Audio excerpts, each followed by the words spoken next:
Good morning, and welcome to our third annual America Answers, Powering Cities.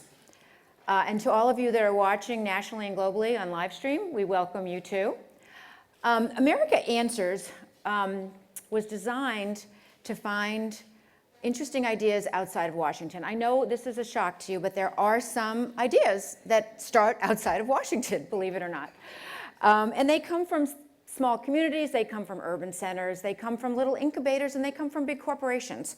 So we designed this to ferret them out and to see what was working and what wasn't. Today we're focusing on energy and really how to power cities. Energy, as you know, is a hot topic of conversation from our kitchen tables to Congress. And last week, even the Pope weighed in, which was fascinating. We all agree that we need to make energy more efficient and affordable, but we all differ on how to do it. A lot of different interesting ideas.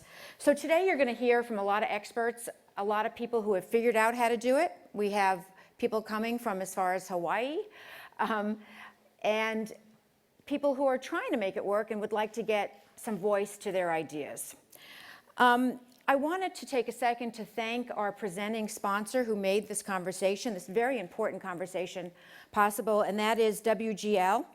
And we also would like to thank Edison Electric Institute and the National League of Cities and U.S. Green Building Council.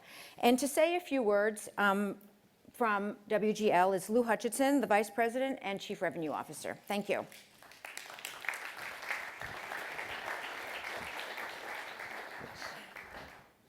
Good morning, everyone, and welcome to Powering Cities, provided to you once again by Washington Post, part of its America Answers series. I'm Lou Hutchinson, the Vice President and Chief Revenue Officer for WGL. And many of you that are familiar with WGL might know that we're primarily known by Washington Gas, our 166-year-old subsidiary. But that is not the only part of the Washington Gas family. We also have WGL Energy, WGL Midstream, and Hampshire Gas. And through that, it allows us to provide a holistic set of energy solutions across the energy spectrum to the marketplace. That includes natural gas infrastructure and distribution. It includes power. It includes distributed energy. It includes renewable energy solutions, CHP, storage, the full energy spectrum. And that's something that some of you we've shared with, a concept that's called distributed impact. It's something that you'll hear a bit about later on after lunch. Some of the distributed impact solutions that we've been able to provide throughout the country, we've provided renewable generation solutions to over 30 states and many cities throughout the country. We've been able to, we provide power and natural gas to every federal building in the District of Columbia in Maryland. And we also provide power here in the District of Columbia.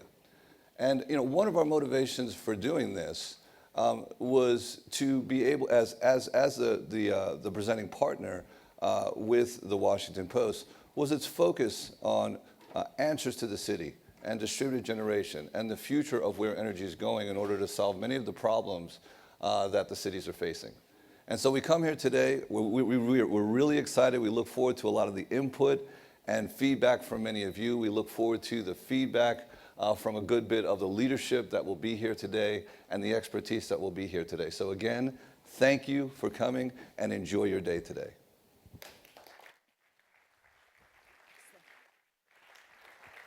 Thank you, Lou, and thank you again for making this possible. Lou touched on a very important point, which is that we want to hear from you all too. We want to hear from our experts. And so our moderators will be looking to you for questions. We're going to have roving mics around, so be prepared. You can also hashtag your questions to hashtag America Answers, one word. And I think that's it. Without any further ado, I'm going to bring on my colleague, James Homan, who's a national political reporter, and Phoenix Mayor Greg Stanton. Thank you. Thanks, Lois. Thank you, Lois. It's great to be here. It's exciting to have someone who's used to the heat, but not the humidity. Love it. Come in. It's going to be the hottest day in like 13 months here in D.C. today for all your meetings. Rookies. Phoenix is obviously America's 6th largest city. Greg Stanton was elected in 2011 after 9 years on the city council, tenure as Deputy Attorney General of Arizona. You made a big priority of turning Phoenix into a sustainable desert city. You've done a lot of exciting things that I want to talk about, and I do want to take questions. So we'll get to those in a couple minutes. But one of the big themes that we were talking a little bit about backstage is there's so much that's not getting done in Washington that would have been 10 years ago. Your transportation bill could have accomplished a lot of your problems, or even the state government could have done a lot to help you out. Not just in Phoenix, but everywhere. What are mayors doing today on a lot of these energy problems that they weren't needing to do maybe a couple years ago? All right, first, good morning. Thanks for having me. Welcome back to the Washington Post, by the way. Great to be here. And I think mayors around the country realize that the relationship between our cities and Congress and Washington, D.C. is broken. And it's probably not going back to the old days anytime soon. And so it's up to us to have a more honest conversation with the people, the voters of our communities. I've got, just in a couple months, I've got a major transportation initiative that's on the ballot that I believe will be voted on and supported by the people of Phoenix that will triple the amount of light rail, significantly increase bus service and dial-a-ride, and make our city much more bikeable with 1,000 miles of bike lanes. That, in the old days, that would have been premised on 75 or 80% of the money coming from Washington. Those days are gone. We're only counting on a very small percentage of the 30%. 30%, if we're lucky, coming from Washington, D.C. If we're going to build infrastructure in our cities, we have to be much more self-reliant, look in the mirror and do it. And those mayors, those cities that come to terms with the new reality, the new relationship with Washington, D.C., those are the cities that are going to be successful moving forward in the future. I think Phoenix is a city that's in a leadership capacity on the vanguard of that new reality. We can sit around and complain about it, we can whine about it if we want, or we can lead. And at least in Phoenix, we're going to choose to try to lead.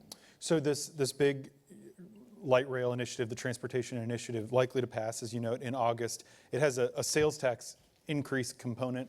When you're making the case for that, is the sustainability part of it what helps make the sale, or is it livability? What is it that gets people to get on board with a sales tax hike that's going to raise $30 billion? Mostly economics. It's mostly how it's going to improve our local economy.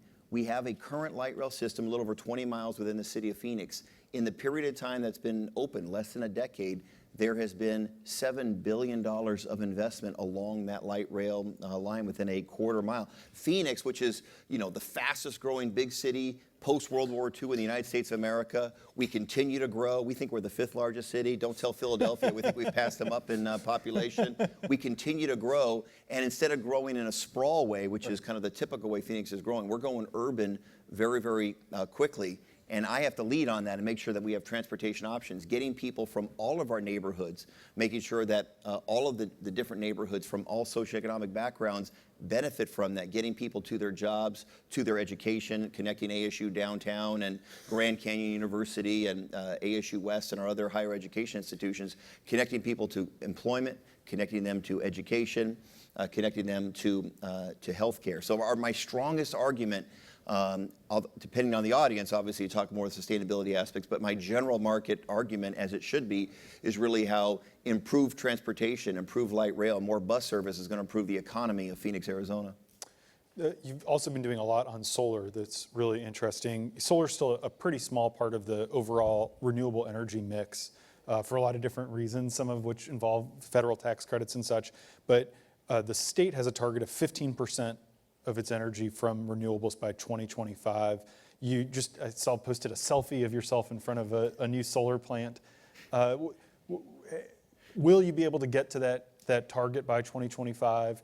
And how significant is the solar push? What is it going to take for solar to be a bigger share of our energy pie? That commitment you just mentioned was imposed on the state by our state corporation commission, not by the legislature. And I think there's a real question now about whether or not our legislature is going to continue to try to resist that very ambitious goal. At the city, we put the exact same requirement on us.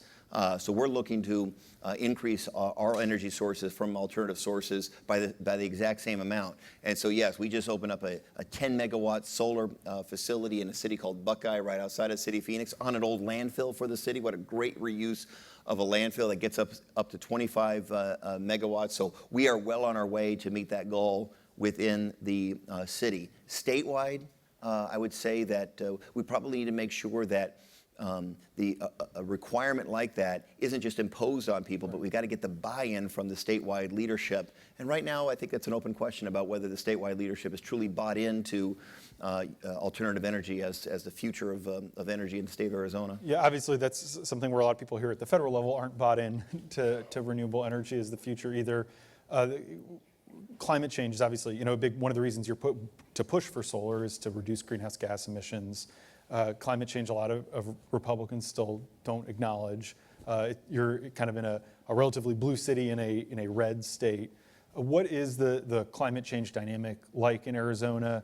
Obviously, Arizona has been subjected to the same temperature extremes that other places have. Has that changed public opinion on this issue, or is it still kind of a hard sell in a state like yours? Yeah, so I think in the statewide, I think it's definitely still a hard sell. And a lot of the political dynamic that you just talked about, whether people conveniently or otherwise may not want to believe in climate change, it's real. It's obviously that it's real, and we better get on top of it, not just to try to reverse the impact of it, but obviously the issue of resiliency within cities is a massive issue, whether we are ready for it and planning for the impacts of climate change. In my state, of course, access to water and water, the drought is a massive issue. Climate change impacts water and water policy within my state. Cities are taking a leadership role on water beyond what we've ever done before. The city of Phoenix has a Colorado River Resiliency Fund paid for by the taxpayers of Phoenix, and we're doing things like forest restoration in northern Arizona, hours away from Phoenix. We're helping to restore the forest because it helps with the quality of water and therefore the cost of water within the city of Phoenix. We are thinking about doing things like working with farmers in rural Arizona to help them with water efficiency, putting in infrastructure so they can have drip systems and things like that for more efficient operations of their farms. Normally, in Arizona, there has been almost an adversarial relationship between rural water interests and urban water interests. But in times of drought, as climate change unfortunately is taking its impact on our community, it's formed a partnership between the urban center like Phoenix and rural water interests. And I guess that's a good thing in light of a very bad situation that we're working more closely together, and cities have a unique role to take leadership on it. So Arizona, there's some long-term projections that are pretty worrisome about the Colorado River declining, which is obviously, as you were talking about with your Tucson project, where Phoenix gets a lot of its water.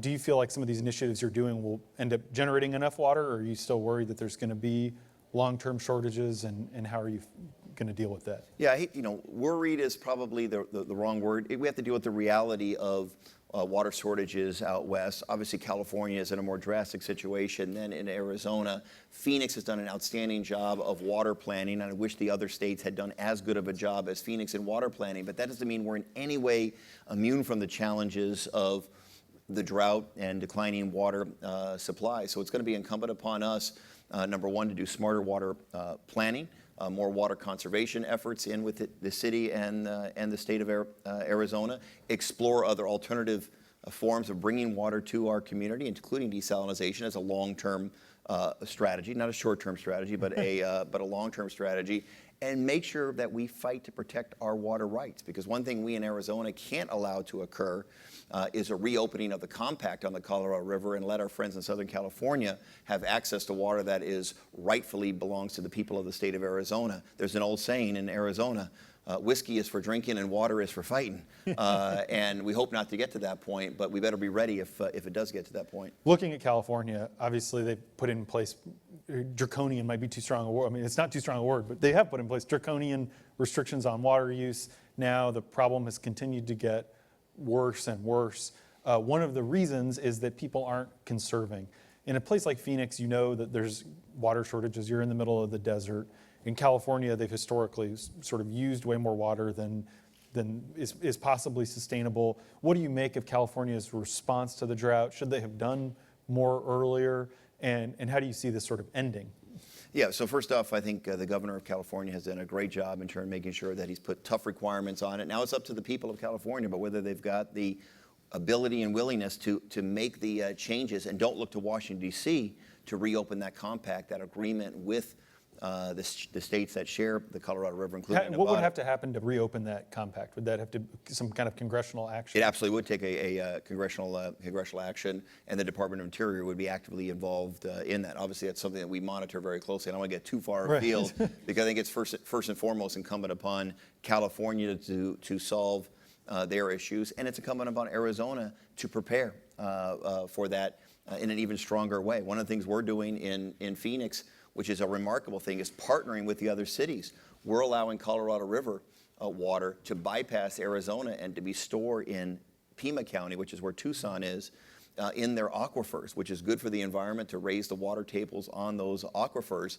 And then we get Tucson's water credits, which is kind of a hedge against future drought. So we're doing many innovative things. We're partnering with other cities. Normally that would be a role for the Department of Interior. Normally that would be a role for the Arizona Department of Water Resources. But in light of the current situation, cities need to be doing more innovative things, partnering with other cities. Don't wait for other levels of government to act. Take action and leadership ourselves. I want to open it up to questions. I know we have two folks with microphones here, and we also have people online. If there's a question. Thank you. Go ahead. Hi, my name is Lenny Berliner. I have a firm called Energy Farms International. And one of the things I'm curious about, particularly with respect to your watershed management fund, and also how you went about the deal with Tucson, to what degree, if any, are you designing or financing these things in cooperation with private sector organizations? Excellent. So with regard to the Colorado River Resiliency Fund, we're working with the Forest Foundation, the National Forest Foundation, so that's obviously a nonprofit organization, and we're working with Salt River Project, which is a reclamation project to deliver a major plan from decades ago to deliver Colorado River into our area. So it's the Salt River Project it's an energy and water delivery system. It's a quasi-public, quasi-private organization. We're partnering with them also on the Colorado River Resiliency Fund, particularly as it relates to the forest restoration projects. The deal with City of Tucson, though, is a city-to-city arrangement, which seems so logical when I describe it. Allow for aquifers to be filled up, good for the environment. It'll be cheaper for Tucson to utilize that water if and when they need it, giving us credits to be utilized in case of future drought. It's a logical plan, but in the water world, that's a radical thing. If you know the water area, it's a radical thing for cities to be working directly with each other for water conservation, water planning, and putting ourselves in the best position to protect against any loss of water rights in the future.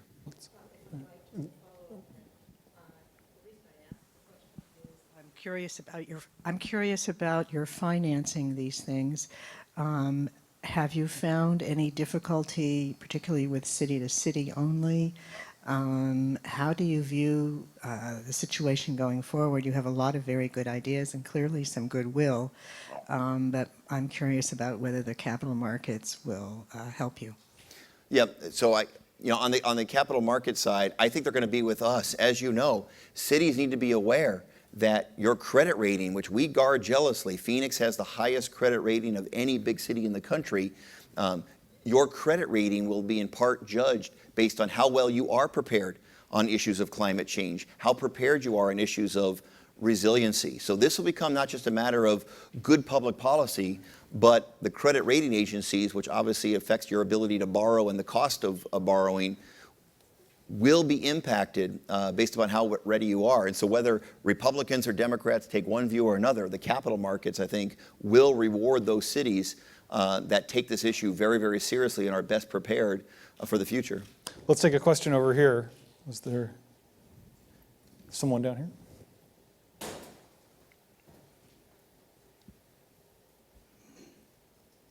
Hi, Larry Martin with the Sustainable Energy Utility here in DC, our advisory board.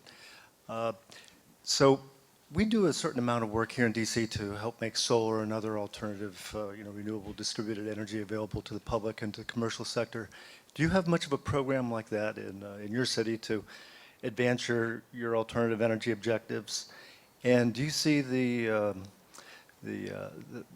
alteration in energy credits having any impact on what you hope to meet as your goal? And what's it, 2025? Yeah. Yep.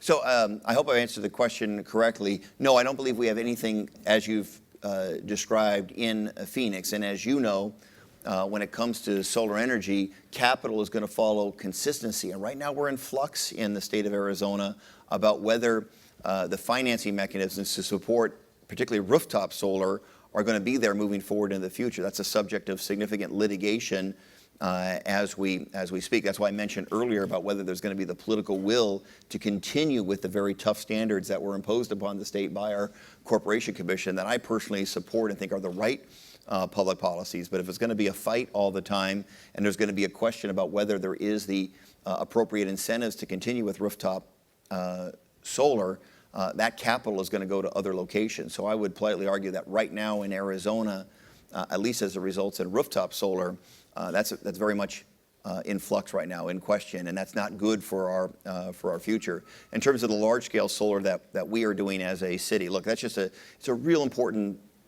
decision by elected officials about whether you're going to invest in that sort of thing. Obviously, you're going to get arguments about whether or not that costs the taxpayers slightly more to invest in solar than it would from other sources. You know, people can honestly disagree about that. Regardless, cities need to show leadership. And so it's important that we help to create that market by the investments that we make as cities. And that's exactly what we're trying to do with some of those large-scale investments that have led to 25 megawatts that we have now, and we're looking to do much more. As we take another question in a second, what is the single biggest thing the federal government could do right now to help Phoenix achieve its sustainability goals? Well, I guess the first thing is pass a transportation bill, because don't ever underestimate the impact on the built environment. I mentioned earlier that cities have to come to terms with a new reality.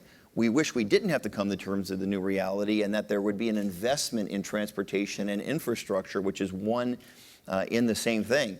And so a city like Phoenix, as we build a more urban-style transportation system, we're also building more urban lifestyles. Many more people are living in a multi-housing situation that never thought they would have. They used to live on the outskirts of town.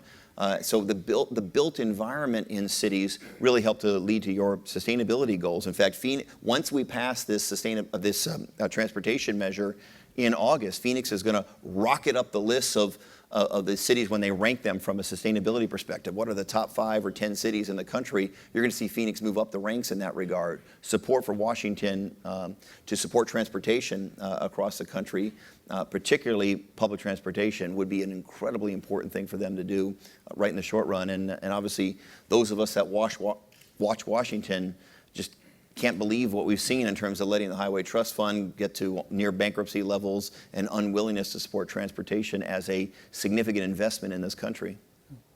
Question over here? Can we get? Yeah, what role has the state played in, or not, in helping you accomplish some of these things? What role do you think the state could play moving forward, especially given the energy gridlock that takes place here? The question is, what role could the state of Arizona play? What role is the state playing? What role could it play, and what role should it play? Was essentially the question. So it was mentioned earlier that Phoenix is in many ways a unique situation. A big city, we're trying to make a more progressive city, and I'm trying to show leadership in so many ways, and so that we can push the state in the right direction. So I'm actually trying to have the city of Phoenix be a laboratory of success to show that when you are progressive on transportation, when you're progressive on energy policy, when you are progressive in terms of human rights policies by passing things like comprehensive non-discrimination ordinances to protect everyone in your community, when you're progressive in terms of supporting the local Latino community, that's good for your overall economy. So it's probably the opposite way I would view it, is that I'm trying to show leadership as mayor of the big city, and then when the business community buys into what we're doing in the city of Phoenix, we'll push the state in the right direction. So I might politely suggest it's kind of the other way around. And so I think in that regard, and I work with everyone who works in goodwill to try to advance our local economy and will continue to do so. But on the issues we're talking about today, I really think it's Phoenix is showing the leadership and pushing the state in the right direction. Question from this side of the room? If no, here, go ahead. Thank you. I'm Paul Cadario from the University of Toronto. I'd be interested to hear what the level of cooperation and partnership has been with the other parts, the other political subdivisions of the Phoenix metropolitan area. Because clearly the sprawl is not just the city of Phoenix, it's a large metropolitan area, and your water and transport solutions, sprawl, et cetera, will depend on cooperation from Scottsdale and other parts of greater Phoenix, if you will. So Phoenix has 1.5 million people in it.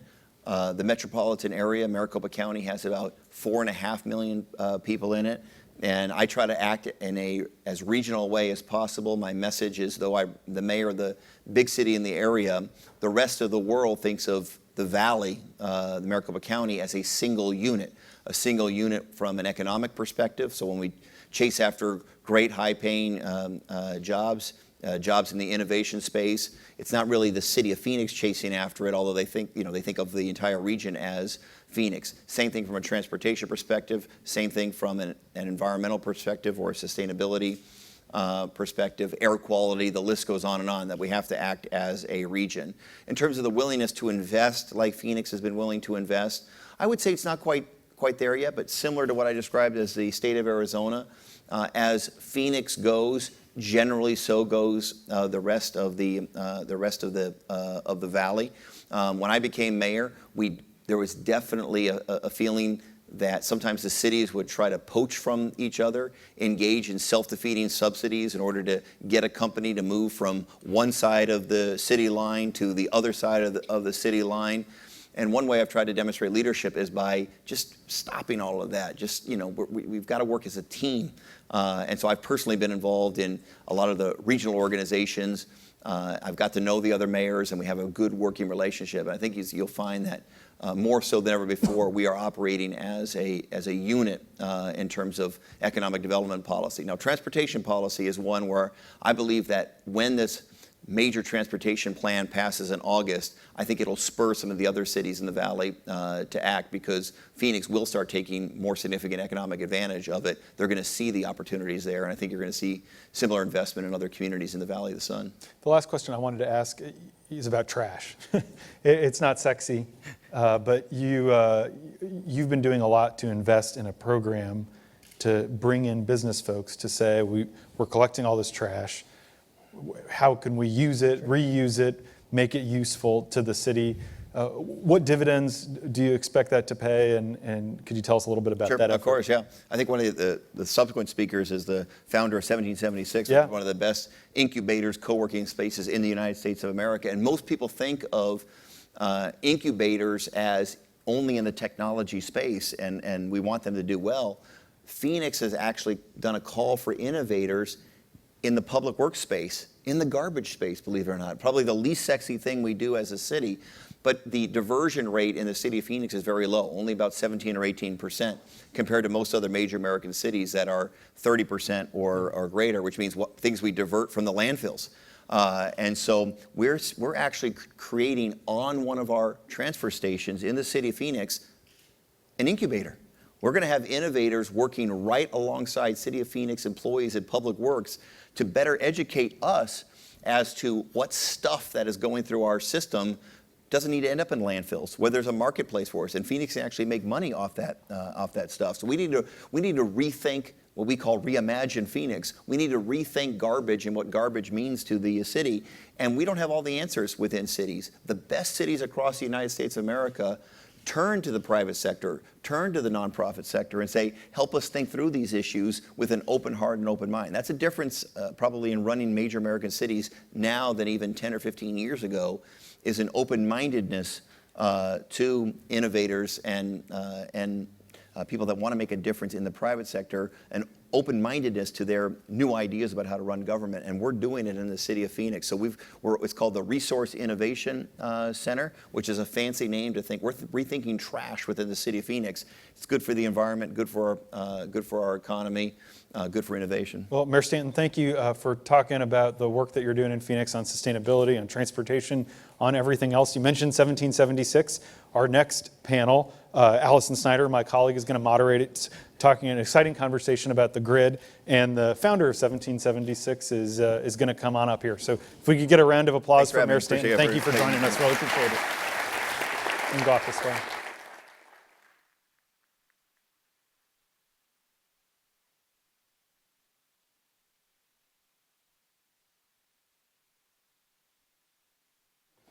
Thanks. Good morning, everyone. We have the star of the show, the founder of 1776 is here, Evan Burfield. He's the co-founder of the incubator here in DC, which works with entrepreneurs in energy, health, transportation sectors. And next to me is Kate Burson. She's the chief of staff to the chairman of energy and finance in the office of New York's Governor Andrew Cuomo. So thank you both for coming. I'm going to come to you all in a minute for some questions and to Twitter.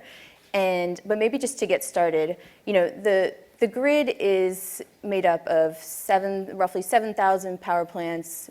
Power's moved across millions of miles of lines, operated by 3,200 utilities. There's dozens of federal, state, municipal agencies. It's dense, it's massive, it's complex. And it fundamentally hasn't changed much since it began. So I guess my first question is, can we maintain the reliability and electric rates that we see now with the current system? So thank you for having us. And I would say yes, and this is what we're trying to do right now in New York. We've built our grid the way it is structured today because we needed to based on where technology was and in order to build it out so that it could reach everyone. And today, with a lot of technology innovation, costs declining, people having choices and wanting more from their, and deserving more from their systems, this change is happening whether or not, utilities or governments want it to.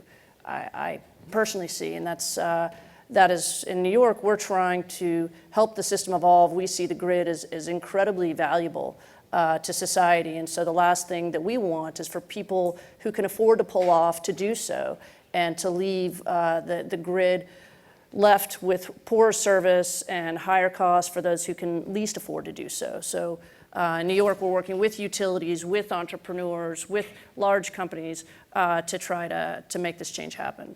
So I'm going to come back to that. So is modernization, is it going to be, who's going to get us there first? Is it going to be policy or is it going to be technology? Let me answer the first question first and then sir. try the second. I think the way we would sort of look at this is that you are a set of underlying technology shifts combined with public pressure and public policy pressure is starting the process of most sort of unbundling utility industry. So you've had a bundle, a vertical integration that's existed for 70 plus years now, right? So you have a grid, which is fundamentally a natural monopoly. You have power generation, which has tended to operate in a very centralized way, but new technologies are enabling much more decentralized generation now. You have direct consumer billing and servicing. You have storage, which is suddenly becoming a factor in a way that it just really wasn't before. And up until relatively recently, we sort of perceived all of these things as being done by something called utilities. And I think we're starting to see the process of that being unbundled and unpackaged, and it's going to be put back together in different ways. And different elements of that bundle all have very different economic realities associated with them. So as you identified, the grid is fundamentally a natural monopoly. We don't need multiple New York City transit systems. We don't need multiple grids. We need one grid that operates really efficiently, but then who pays for that? And how do you avoid free ridership and all of that? It's less clear on generation that there isn't going to be a much broader spectrum of different generation solutions. How do you deal with microgrids? How do you factor that all together?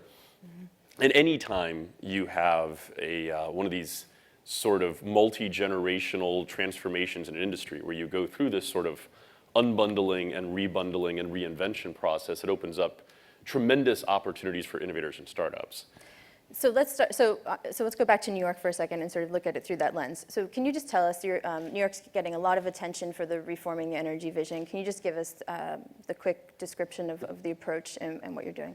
Yes, so across the electric system, the ecosystem, we are changing the price signals through our regulatory process to incentivize greater system efficiency and really to enable this networked infrastructure, the grid, starting with the power generation all the way through the distribution system. And our drivers are affordability, it's about clean energy, it's about resilience, value, choice, and the regulatory piece is a really key piece because right now utilities are incentivized just to spend more capital and they get a 10% return on that.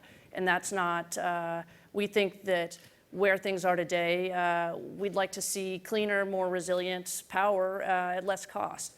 So, can you talk about the regulatory piece and say what you're doing in New York versus what's been done in California or other places? What's unique about the approach in New York? So in New York, we don't want to be deterministic on technology. And we also really want to focus, ideally incentivize investments in places that it's going to help the entire grid. So I can give you an example right now that is already underway, which is with Con Edison in New York City. They needed to build a new substation in the Brooklyn, Queens area because of load growth there. And the regulator came back and said, we think that there is a less costly, cleaner, better, more valuable way to do this, and we want you to look into it. So instead of spending over $1 billion, projected over $1 billion on a substation, they found through RFIs that they think they can solve the problem of today with about $200 million investment in various distributed resources, from demand management to solar to storage, energy efficiency, that also kind of gives some power back to communities. Yes. So what is that environment sort of, when you hear about this, what do you think for entrepreneurs, for the people that you work with, what are the opportunities for them? Yeah, I think there's opportunities up and down the stack. It is, we focus on a lot of verticals at 1776, and it is still one of the more challenging ones for entrepreneurs to engage in because it is highly complex. It remains very, very regulated. Utility companies haven't traditionally been the easiest sort of bureaucracies to engage with for a startup, although you could say the same with hospitals and municipal governments and a lot of the other groups we work with. But but I think that is starting to change, and I think it's starting to change a little bit because the utility companies themselves are starting to recognize the imperative to start to look to transform their own business models. And I think that's being driven by some of the pressure that regulators are starting to put on in new and different ways, but I think it's also being driven by a recognition that the underlying technologies are transforming at a very, very rapid rate. So, if you look at the long-term trends in the price of solar, right, this is going to have profound implications in how we organize and structure our utilities. And I think the smart utilities are starting to recognize they need to get in front of what their future business model looks like rather than sitting back and waiting for someone else to define it for them. I'm going to come back to the utilities in a second. I'm going to come to you all in a second for questions. So get your questions ready. So let's talk specifically about the role of utilities in the reforming energy vision. So how is it going to change in terms of what they own and operate? And yeah, so we're trying to create greater competition around the customer, and to get the creative, the entrepreneur, the salespeople selling what people want. I mean, my experience, people don't really think about energy more than a few seconds a day when they flip light switches. So, I mean, somebody might care about healthcare, and you have distributed healthcare getting into homes, and you have insurance companies who are now paying for, they pay for oxygen tanks to deal with, a power outage of 4 hours or something, but soon it's going to be battery storage systems, and then you're going to get an aggregator who can sell power back to the grid or ancillary services. So kind of to answer your question specifically, we use the analogy of the utility kind of being like a tablet or an iPad. And then you have all of these distributed players, close to the customer who are selling apps or into the system. And they're going to see the utility. We want to see one thing, which is greater system efficiency on the grid. So right now we have about 55% capacity utilization.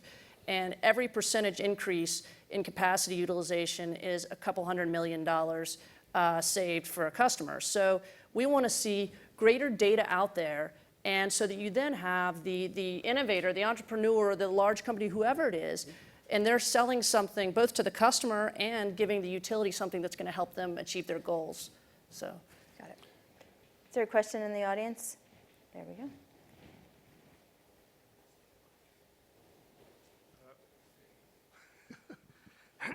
Gary Hoffman, just a quick question. With the decentralization of the supply, how do you increase the security or keep it? How do you deal with that situation at the same time? I mean, I think that I think that's a very important question, which is something that we are dealing with. I mean, it's actually, I think our old grid, probably one of the best qualities about it is that it's analog and it's really hard to break into. I mean, we have physical risks, there's no question. But as we advance, we are having to deal with cyber issues. I will say I'm personally not deeply involved in it, but our team is working on that. And I think this is something that every large corporation, large country is dealing with. But I just want to say, you might have it, don't underestimate physical risk too. There's a lot of talk about cyber. Physical has always been a real threat. Yeah, I mean, I think there's sort of two ways we look at that. One, you're absolutely right, and we're actually launching a cyber vertical to work with cyber startups, primarily because we're seeing in healthcare and energy, in education, in all these areas that we deal with, as you start to create more and more interconnected and more dynamic systems that are more responsive to consumers, you are inherently opening up critical infrastructure to potential risks. And so cybersecurity becomes that much more important. At the same time, it is not the case that creating very large centralized single points of attack is necessarily more secure than creating highly distributed individual nodes. So you can look at any number of examples and having all of the data and all of the risk centralized in one place clearly hasn't made us safer in other aspects of our lives, from financial services to healthcare data to government personnel records. So I think you've got to take the cyber issues very seriously, but I don't know that centralization versus decentralization is the issue there. Is there another question in the audience over here? This question was initially for Evan, but the woman from Governor Cuomo's office may also want to chime in. NYSERDA has a fantastic reputation among us entrepreneurs. Mm-hmm. And I wondered, Evan, to what extent do you find your entrepreneurs using or seeking assistance using NYSERDA, or perhaps if there is something like NYSERDA anywhere else in the world, to test out, for example, the new microgrid technology? I know NYSERDA has been doing a grant program. To what extent do you find these programs designed for use by entrepreneurs as opposed to use by academics? Can you just describe what NYSERDA is quickly? I can tell you. It's part of my it's your portfolio. Yeah. It's the New York State Energy Research and Development Authority, and they are kind of the engine to develop our clean energy economy. I mean, New York is clearly on the front edge, the leading edge of putting in place a lot of these programs to make it easier to innovate. I mean, in general, the energy vertical is a very, very challenging one for our entrepreneurs for a variety of reasons. One, it tends to, the sort of handoff from basic research core technologies in universities is central to a lot of the new technologies that people are trying to bring online, but it's not necessarily an efficient or effective one. And it's not one where I feel like the academic and federal research grant community is working particularly well with the venture capital and sort of startup support community. It feels like we're often speaking very radically different languages. And oftentimes I think the way in which a lot of the university incubators are preparing their startups is actually almost sort of bad advice in terms of what the sort of commercial venture world is looking for. With that said, a lot of these technologies are, the biggest challenge for a lot of these startups is how do you even get a case study? How do you even get a pilot in place? How do you prove out that your technology can work at any sort of scale? Yeah, how do you test it? I mean, how do you validate this stuff? And so I think programs like NYSERDA are very important. I think there are, though, you heard the mayor in the previous panel talking about, I mean, I think there are more and more cities, and I don't even say sort of states, I think what you're doing at the state level is really pretty unique, but there's a lot more cities that are trying to become more open and more innovative to providing these opportunities to pilot. And that's something we spend a lot of time focusing on, because I think there's two elements to it. One is I think a lot of cities are trying to get in front of these issues and resiliency and sustainability and all that. And the other aspect, I think a lot of cities are recognizing that being the best place for testing a given type of technology is a great way to attract startups from all around the world who want to therefore come and set up an ecosystem there. So I think there's a real clustering theory that aligns with that. I have two quick questions from the consumer perspective here. Will the cost of power increase? So a big driver for our work is around affordability. And we see that thanks to technology and dropping costs and a variety of other factors right now, there's a lot of waste in the system that we can cut. And we also believe that there's a lot of private money. People are willing to pay more, similar to your cell phone. Your cost for dial tone service has actually gone down. You can make an international call basically for free, but you pay more, you use more of your wallet share to pay for your phone bill most likely. And I mean, we do see similar patterns like that. I mean, we have to make some upfront investments, there's no question, but we really we're questioning what has to be in the rate base and what is the private money gonna go into, because they want, whatever it is, resilience, or they want something related to entertainment or connected home or those pieces. So engaging consumers is a key piece of this. But you said earlier, I mean, most people spend maybe 2 seconds a day when they flip on the switch. So how are you engaging consumers around this and getting them to think about the larger system, but also just individual choices and what they can do? I happen to be a bit of a cynic, and I don't think that, I think education is very important, but I really think the way that you're going to achieve scale and make a difference is kind of figuring out what people want. And we have a very customer segmentation, a very diverse set of interests and markets there. And I see energy really as it's the backbone to a lot of things that people want, and kind of drives our economy. So you're going to sell them. As soon as we unleash entrepreneurs, or whatever, I think, and like a good example, right now, take a utility will give a rebate for somebody, $50 rebate for somebody to buy a more efficient refrigerator. Instead, we want to kind of have price signals out there, have enough data out there, and then you're going to get these entrepreneurs who go around and they'll say, we'll give you a free refrigerator. Right. Your bill's going to be reduced a little bit, and then that person's going to aggregate all of these connected devices and be able to sell them back into the marketplace. So these are ways to reduce bills. There's a startup that we've worked with in New York, of course, whose name escapes me, but they're doing exactly that. They're going to homes right now, because there's enough different incentive programs now in both New York State and a number of the counties, and essentially just going and saying, we'll sign a long-term 20-year contract, we will invest in all the energy efficiency items for your home, we'll take over your utility bill, and we are just going to say, we're just going to pay for all of that out of the cut in the savings. You have entrepreneurs that are starting to look at price signals plus some of the incentives that are in place that consumers are, it's still too complex, I think, for a lot of consumers to really take advantage of. They're going, there's an incentive here, another incentive there. Theoretically, this could save me money here. I have no idea what long-term utility rates are going to be at. I wouldn't even do it for my home. Yeah. Or awareness. But I think the other, the consumer choice is good and bad. I mean, so if you think about it, and you, I think, actually touched on this earlier. My wife and I, we live right here in the district, and we actually buy our power through Ethical Electric, and we're willing to pay a 15-20% premium to get, guaranteed 100% solar and wind through credits. But that's great, and Ethical Electric is extremely good at segmentation and just picking off people who are willing to pay a premium for sustainable power generation. Great.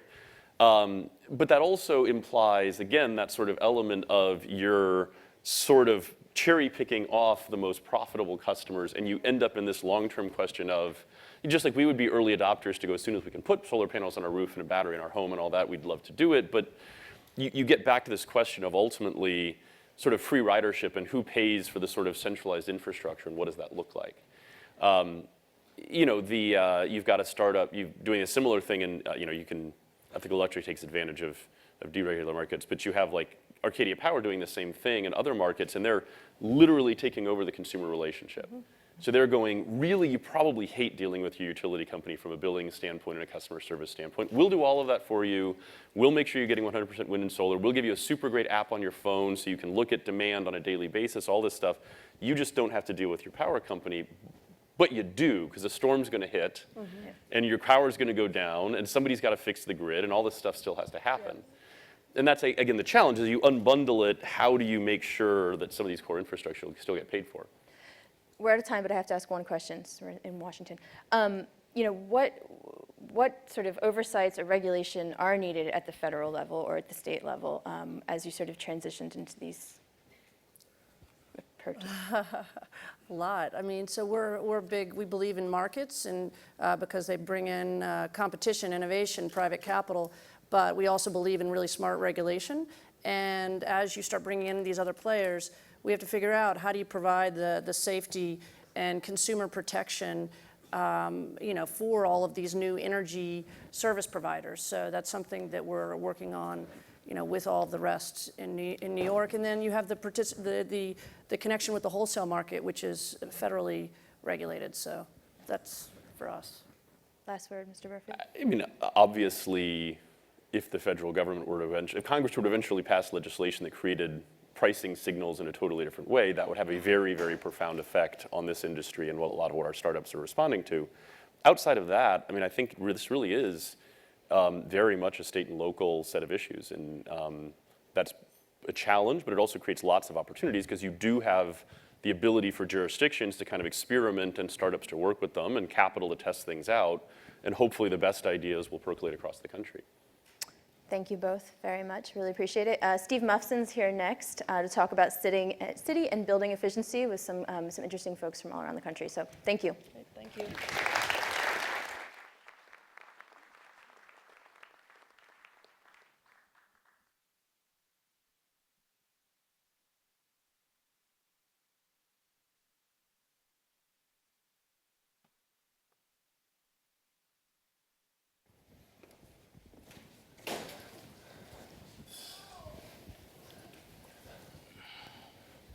Okay, well, good to be here. I'm Steve Muffson with the Washington Post. I covered energy for over 8 years, and I cover the White House now. We have a great panel here this morning. We've got Donnell Baird, who is the founder of Block Power, a startup that markets, finances, and installs solar and energy-efficient technology in houses of worship, NGOs, small businesses, and multifamily projects. And like President Obama, he's been a community organizer, right? Sure. Sure. And Sean Abramson is here. He leads something called Urban.us, and it's a seed stage venture fund, a network of experts serving startups that aim to make cities better. And then we have Austin Blackman, who is Boston's Chief of Environment, Energy, and Open Spaces. He was previously head of a project finance at a clean energy consulting firm and was here in Washington for a little while working for an obscure senator named Obama. So we're going to talk about how to make cities better from an energy point of view. This is particularly important because, as most of you know, according to the latest census data, over 80% of Americans live in urban areas. Worldwide, it's about 50% of the world's population living in urban areas. China, where I was based for a little while, must have about 13 million people a year moving into cities. It's like adding a city the size of the entire New York metropolitan area every 18 months. So we need housing, we need energy, we need transportation, and we need to figure out how to do all that. And we're going to look at some of those questions now about what kind of economic signals, what sort of city planning, and what sort of local mandates might help us accomplish that here in the US. And I'm going to start with Austin, who is, of course, tasked with this exact mission. And Boston was recently named the top energy efficient city in the country. And maybe you can tell us a little bit about what that means, how you've done that, and how you're going to take the next step from where you are now. Sure. So the city of Boston was named by the American Council of Energy Efficiency Economy as the top city for energy efficiency, mostly because of incentive programs and our ability as a city to connect our residents and businesses to those programs. In terms of what that means for us moving forward is that we need to continue to make sure that those programs are effective in helping us accomplish our climate action goals. In the city of Boston, we have a goal of reducing emissions from 2005 levels by 25% by 2020 and by 80% by 2050.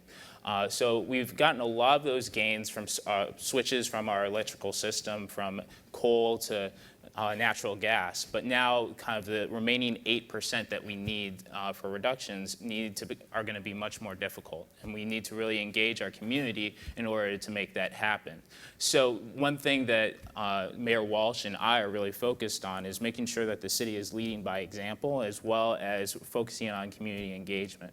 And so today I'm able to announce that we're taking our existing programs, but we're also expanding them, working with our partners at Eversource, our electric utility, to create a new program that's going to help connect our residents and businesses, particularly in our mid-rise and low-rise buildings, to the resources that they need with vendors and landlords and tenants working together to identify projects that will help us accomplish our climate action goals.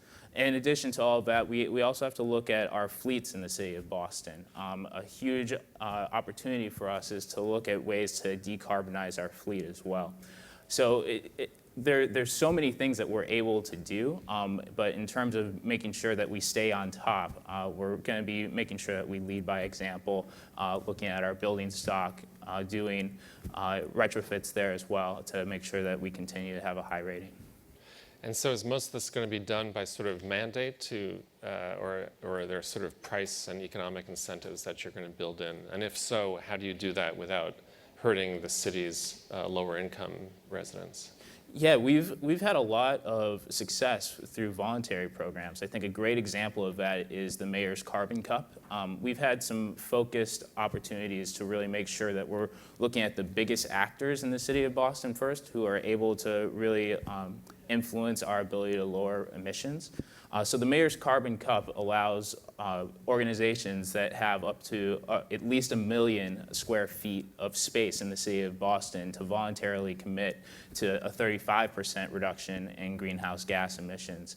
And we've got 6 organizations who have joined the Mayor's Carbon Cup, 3 of which who have already achieved their goals, including 2 new additions, Boston Properties, as well as Boston Medical Center this year. And then we've also got an ordinance that we passed called the Building Emissions Reduction and Reporting Act, or sometimes known as BERDO, which also looks at our largest facilities in the city of Boston and requires them to report their energy use. It doesn't force them to take any action, but it at least forces them to take the first step to understanding what their energy use is. But many other cities have reporting ordinances, and I think that they have mixed levels of success. One thing that I am really passionate about is making sure that we take that ordinance, take the data that we collect from it, and really make it actionable. And so that's part of the partnership that we have with Eversource, is making sure that we take the information, but then actually turn it into actionable projects to make sure that it's not just something that we take, put onto a pretty website, but to make sure that there are actions that are taken to make sure that these organizations actually reduce their emissions. So Donnell, you're working in a very different area. What are you trying to accomplish, and how are you getting there? I see you're working, a lot with charitable groups, but I mean, is this part of their charitable mission, or is this something that makes economic sense? And how are you going about making progress with those? Well, we're interested in helping municipalities and utilities and other enterprise customers reach hard-to-reach inner cities with energy efficiency and clean energy, and helping them kind of make real the promises of kind of municipal level policy. And some of the great work that we did here in DC, I'm reminded Larry Martin's out here in the audience from the Sierra Club. Here in DC back in 2011, there was an ordinance passed by Mayor Fenty to invest $20 million a year to hire local low-income people to green, financially underserved parts of the District of Columbia. And so there's all these great policies that got passed over the last 5 to 10 years for energy efficiency. I think the performance of lots of those programs has been mixed. And I think— What are some of the problems and the success? I think the devil's in the details of the implementation. And I think as you look to leverage institutional capital from Wall Street, which I think is the goal of reaching scale in terms of clean energy in our municipalities, there's lots of challenges from underwriting, portfolio size. I see you're nodding your head. What allows to make these projects financeable to Wall Street investors, whether it's their wealth management arm, their community reinvestment arm, or the renewable energy divisions. There's a set of financial engineering as well as customer aggregation and project development challenges. And so our startup focuses on helping enterprise customers, like cities and governments and utilities, kind of reach churches, nonprofits that are the base of inner city communities and can kind of serve as an anchor institution. By retrofitting those institutions, you can kind of build a platform to reach out to other members of that community. And Sean, you're here from a very different point of view, trying to actually make a little money in this business. Maybe you could tell us a bit about that and some of the cities and enterprises you're working with. Sure. Now I feel a little bit bad. So I guess the basic principle or sort of the angle that we take is we invest in very early stage. So the types of companies that no one in their right mind would normally invest in. I resent that. Exactly. Sorry, this is full disclosure. Really resent. So yes, I mean, but the point is to try and find private capital to deploy that into sort of very promising emerging technology.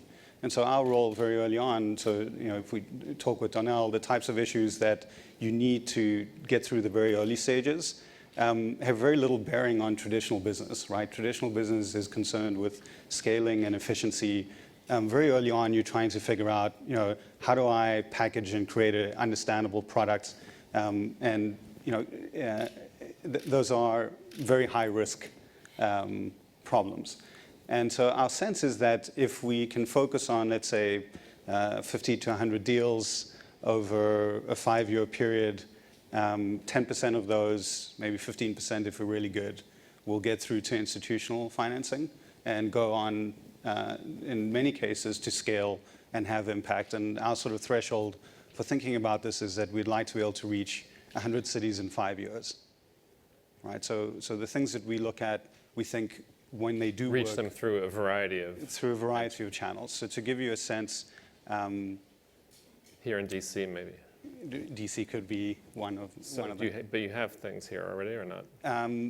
Not specifically. So to give you an example, one company that we work with is called Radiated Labs, and they do retrofits for steam heating systems. But the idea is that over time you could, I think their initial pilots are getting about 40% reduction in fuel use. But the idea is that that would be a very replicable thing that you could roll out at scale, right? You have to figure out financing because there's setup costs and some of the, I think the usual types of financial issues that are common in retrofits.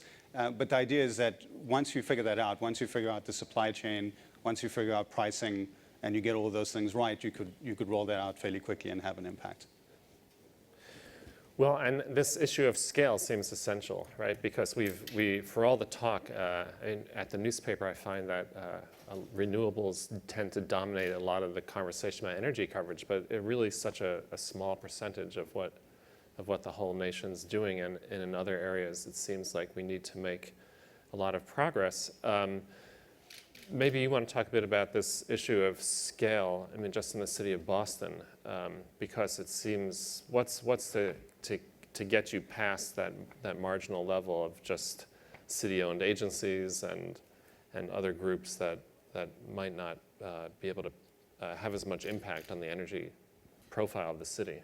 That's spot on. So in the city of Boston, from a municipal standpoint, we have a little over 300 buildings, and that's about 3% of the buildings in the city of Boston. And so in order to really influence our ability to accomplish our goals, we really have to partner with the private sector, our residents, and our businesses. In terms of scale, we want to lead by example. So we're taking steps to retrofit our municipal building stock and our fleets, partially through standing up an organization that's going to allow us to do energy performance contracting. So that's doing energy efficiency projects that finance themselves. But in terms of scale, we want to also take steps to make sure that we're able to do some aggregation at the institutional level to allow our partners in the community to take advantage of those resources as well and match them with investors who are willing to have these long-term guaranteed financial cash flows from these projects to allow us to accomplish our climate action goals as well. So scale really is key to it. About 50% of the emissions profile in the city of Boston comes from large buildings and institutions. And so really focusing on that sector and giving them all the tools that are necessary to move the needle is a big priority for Mayor Walsh and myself. How big is the budget, your budget, compared to the overall? I mean, and how does that rank in terms of the city's priorities? So the budget for the environment department, I mean, we've got a huge budget, but that's in terms of how that that compares. You can think of, just our schools, right? I mentioned earlier we've got 321 buildings, almost. More than 100 of those are just schools themselves. And so while that doesn't fit within the environment department's budget, a huge amount of the capital that we put forward, and we're working on a facilities master plan for our school department as well. There are huge opportunities there to leverage the funds and the capital investments that they're going to be making in those departments to help us accomplish our climate action plan goals. So regardless of what my department's budget is, the opportunities to really push that forward is really about collaborating with other departments at City Hall. So I'm interested in this question of how you motivate people. You're talking a bit, Danelle, about example, that you're working with institutions in the community that can set examples. But a lot of what we've read about the way people use energy, and now there's, especially recently, there have been some work done on the idea that you shame people into being more efficient, that you publicize consumption data or some other data that tries to get people, not because of setting an example. So how are you seeing that playing out in communities where you're working? Shame is interesting. I know that O-Power, went public, and they do compare you to your neighbors and say, hey, your neighbors are saving 3% more energy than you are. I'm a little worried shame on you. The CEO is moving into my neighborhood. I'm gonna shame on you. Well, yeah. Maybe you can outperform him. I think that peer-to-peer comparisons, can be useful in using social proof. But I think when you look at O-Power's business model, they're only actually able to reduce consumption by about 3%. So when you look at the larger potential for reductions in inner cities, and you talked about a goal of 50% reductions in New York City. We have 80% reductions in the next 25 years as well. I think we were trying to follow your lead in Boston. So what does it take to reduce consumption in New York City by 80%? We find that there's a missed opportunity in American inner cities. There's a $400 billion market. And because of the subprime mortgage crisis, the renewable energy industry has largely skipped that market and hasn't made any investments or done any customer development. But what you find is that residents of inner cities overconsume energy per square foot relative to their more affluent, kind of early adopter consumers. And so God bless all the members of the Sierra Club who are able to be those kind of early adopters for Solar City and Sungevity. But the broader market, the mass majority, is kind of paying really high energy costs per square foot for their buildings because their buildings are older, they've been poorly maintained, and no one's been willing to make investments on capital expenses in these buildings over time. And so when you walk into a 150-year-old church or nonprofit in an inner city, it's tremendously inefficient. So therefore, the savings opportunities are much higher, and it's actually a much more profitable investment. So folks like Sean and myself can walk in and see an opportunity to make even more money while helping that nonprofit meet its kind of charitable mission, right? Because all of the money that they now save on their reduced energy bill, they can reinvest according to their charitable mission, whatever it is, senior lunches or reducing violence or what have you. So we think that the renewable energy market is kind of missing this kind of opportunity to engage this consumer segment, and that's why we kind of started our company and been fortunate to find investors like Sean who've been willing to back us. Mm-hmm. Sean, maybe you want to talk about this issue of how you motivate people. I saw you nodding there. Yeah, I mean, I think we're finding, again, depends on the target customer, but I think as Donnell alluded to, what's interesting about his business is that he's going to customers that on a sort of share of wallet perspective, this is a much bigger problem, right? So if you can get 20, 30% savings as a percentage of sort of overall operating budget, It matters much more a lot more to them. Right. In a lot of the other companies that we work with, it tends to be that you are pitching either comfort or convenience or savings. So as an example, in the water space, there's a company out of Denver called Ratio. So Ratio is about a $200 device you can buy on Amazon, and when you plug it in, you save about 30% on your water bill. So it's an irrigation controller. What that means if you live in the western part of the country in general is that it will pay for itself in a season, which is really, if you look on the Amazon reviews, that's pretty much what everyone talks about is the payback period. And then you add on top of that rebates up to 80%, then it's really, the kind of, again, reading reviews, like this is not a decision you should have to think about too long based on the cost alone. And then there's people who like it to scare squirrels out of their vegetable patch and some other sort of esoteric sort of fun things about smart home. But in general, I think it is savings. And then I think we're seeing there's some other companies where people will say in research that they care about comfort, but I think more and more when you look at the data, it seems like savings. I'm going to open up to questions in a moment, but just one more thing that's been bothering me, or two things that have been bothering me. But you had mentioned that cities have, I think I saw you quoted somewhere saying, cities have half the world's population but use 70% of the energy. And I always thought that cities actually used less energy because people are commuting in mass transit and things like that. Are you talking about electrical energy, or are you talking about overall energy consumption? So I think the definition, so one of the challenges is where's the end of the city, right? Is it the suburbs or not? And I think when you look at maps of energy efficiency, as you go into the center of a city like New York, on a sort of per capita basis, it's very, very low. But then when you look at the economic opportunity that cities create, you cause commuting, and that's what blows up the numbers in general. At least that's my understanding of the math. Good. Who would like to, anyone like to kick things off? Otherwise, I'll keep going myself. Yes.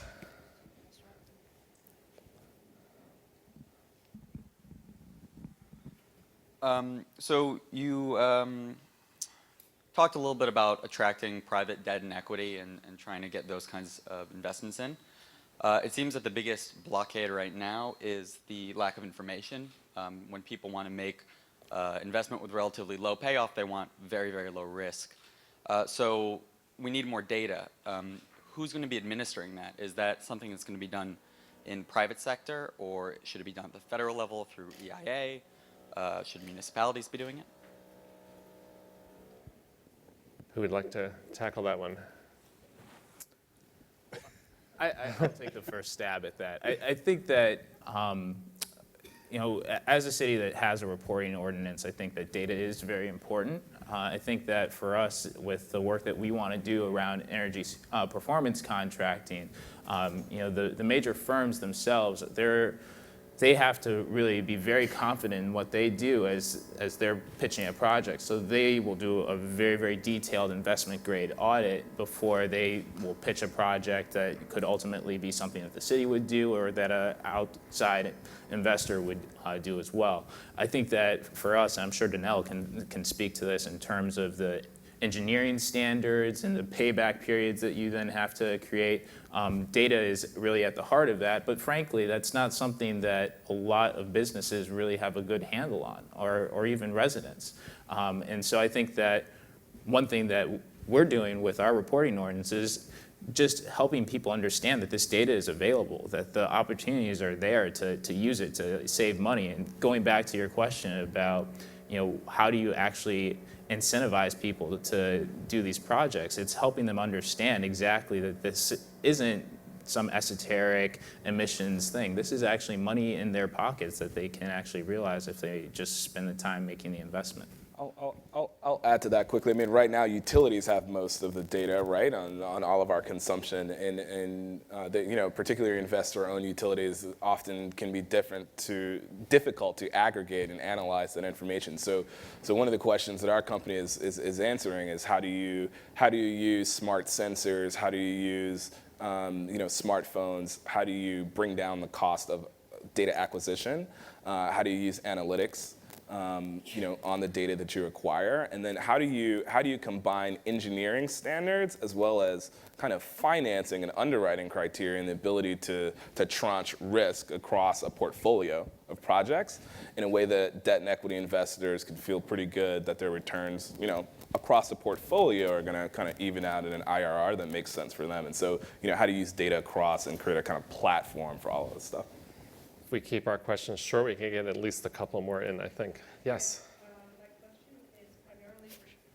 My question is primarily for Sean. What do you think of REITs as a possible way to go, and if they are a possible way to go to finance these kinds of investments to scale? What would need to be changed in the definition of a REIT? There's been some progress in this, but I'd love to hear your take on it. So I'm going to plead ignorance, and I'll explain why, hopefully, in a way that makes sense. So I think that for the stage that we focus on, there's just not enough operating history to scale yet.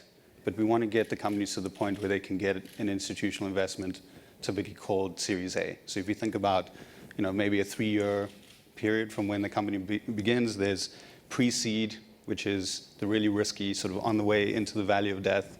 Then there's seed, which is sort of along the bottom of the valley of death. And then post-seed, which is climbing out. There's sort of a ray of hope. But Series A is the thing that gets you to start building out your sales organization. But it also gets you some of the data that demonstrates fundamentally over 12, 24-month period that you can actually do what you promise. Anyway, so. Well, I okay. I think we're going to let someone else get another squeeze question, and we can do it after that. And we could be here all morning on this panel. It would be great. But yes, one last question. Stephen, a good job as usual. John Michelson, Green Connections. 2 questions that go together. One is, Danelle mentioned the water and consumption, but water is historically underpriced, which is part of why it hasn't really been used efficiently, which goes to my second point on price, which is, what is the price point that gets action, both politically, from the public and consumers, and in terms of driving investment? What is the savings in energy that you have to save that makes people pay attention and take action? Where's that tipping point? Well, I guess since we sell to customers on a daily basis, which you guys have been spared that glorious task, we won't do deals where we don't save the customer more than 20%. So if we can't make a clean energy or energy investment in a building that reduces their energy consumption by 20% or greater, we won't do the deal. And there just isn't enough room for our debt and equity investors and for variability on the performance of the project. So we really look to do 20 to 40%. Good. Lois, do we have time for one more, or do you want to lead us into the break? It's one more. Let's go to a different part of the room. Yes. I've got to catch someone in the back. Hi, Jay Fassett, Arlington County. Maybe to Austin, but any of you, have you used the PACE program, Property Assessed Clean Energy, as a tool primarily for the commercial sector, commercial buildings, or others? So I'm not sure exactly if our environment department has. I know that our partners in the community have, but in terms of what we've done at City Hall, not familiar. Anyone else? Yeah, I mean, PACE is cool. Some places it works. I think for our customers, coming out of the subprime mortgage crisis, people don't want to take on additional liabilities, and so asking them to take on additional property taxes in exchange for future non-verifiable energy savings can be difficult for certain consumer segments. But I know it's working quite well in California and Florida, and lots of people are really excited about it. Good. Okay, well, thank you very much. I wish we had more time, but you've got a lot of other great things coming. Lois? I think we're just going to take a quick 10-minute break, let you all stretch your legs and get a drink or something, and then we'll come right back. Thank you.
I'm happy to bring on now my colleague Chris Mooney, who will moderate what I think is going to be a very lively conversation. Chris? Thank you. Hi, everybody. So I'm Chris Mooney. I'm an energy and environment reporter for The Post. I want to thank all of you for coming and remind you that for the purposes of better memory retention, you need to be tweeting frantically throughout this session. And when you do so, again, this will help your memory, help you retain everything that you hear. Use the hashtag #AmericaAnswers and say you're at Post Live. And I will be taking audience questions at different times throughout the session. So for that, you will need to raise your hand, and you will need to understand that if someone gives you a mic, then with great power comes great responsibility, and it will be very important that you phrase your question in the form of a question. And we'll be listening closely for that. So we're here to continue following a story that blew up the media in late April, early May, when Tesla Motors took a step towards upending what we think of as home energy when it announced the Powerwall, which is a battery for homes that can provide backup power. And in some cases, you can sort of have lots of them. And there are versions where you're pairing this with, the utility grid or with large companies and giving them even more backup power. And energy storage has long been thought of as a critical missing piece of the puzzle for bringing more renewable energy online because, of course, the sun only shines during the day. So the idea is that if you pair solar with batteries or with some kind of storage, you then really have a much more powerful energy system. But the storage revolution is in very early stages, and in particular, the forecast of pairing batteries with rooftop solar so that people can power their homes using the sun during the day, but then have leftover stored energy to run them at night, that remains very, very, very far off for the vast majority of people at this time. And it's not clear, if you disagree, we'll get there.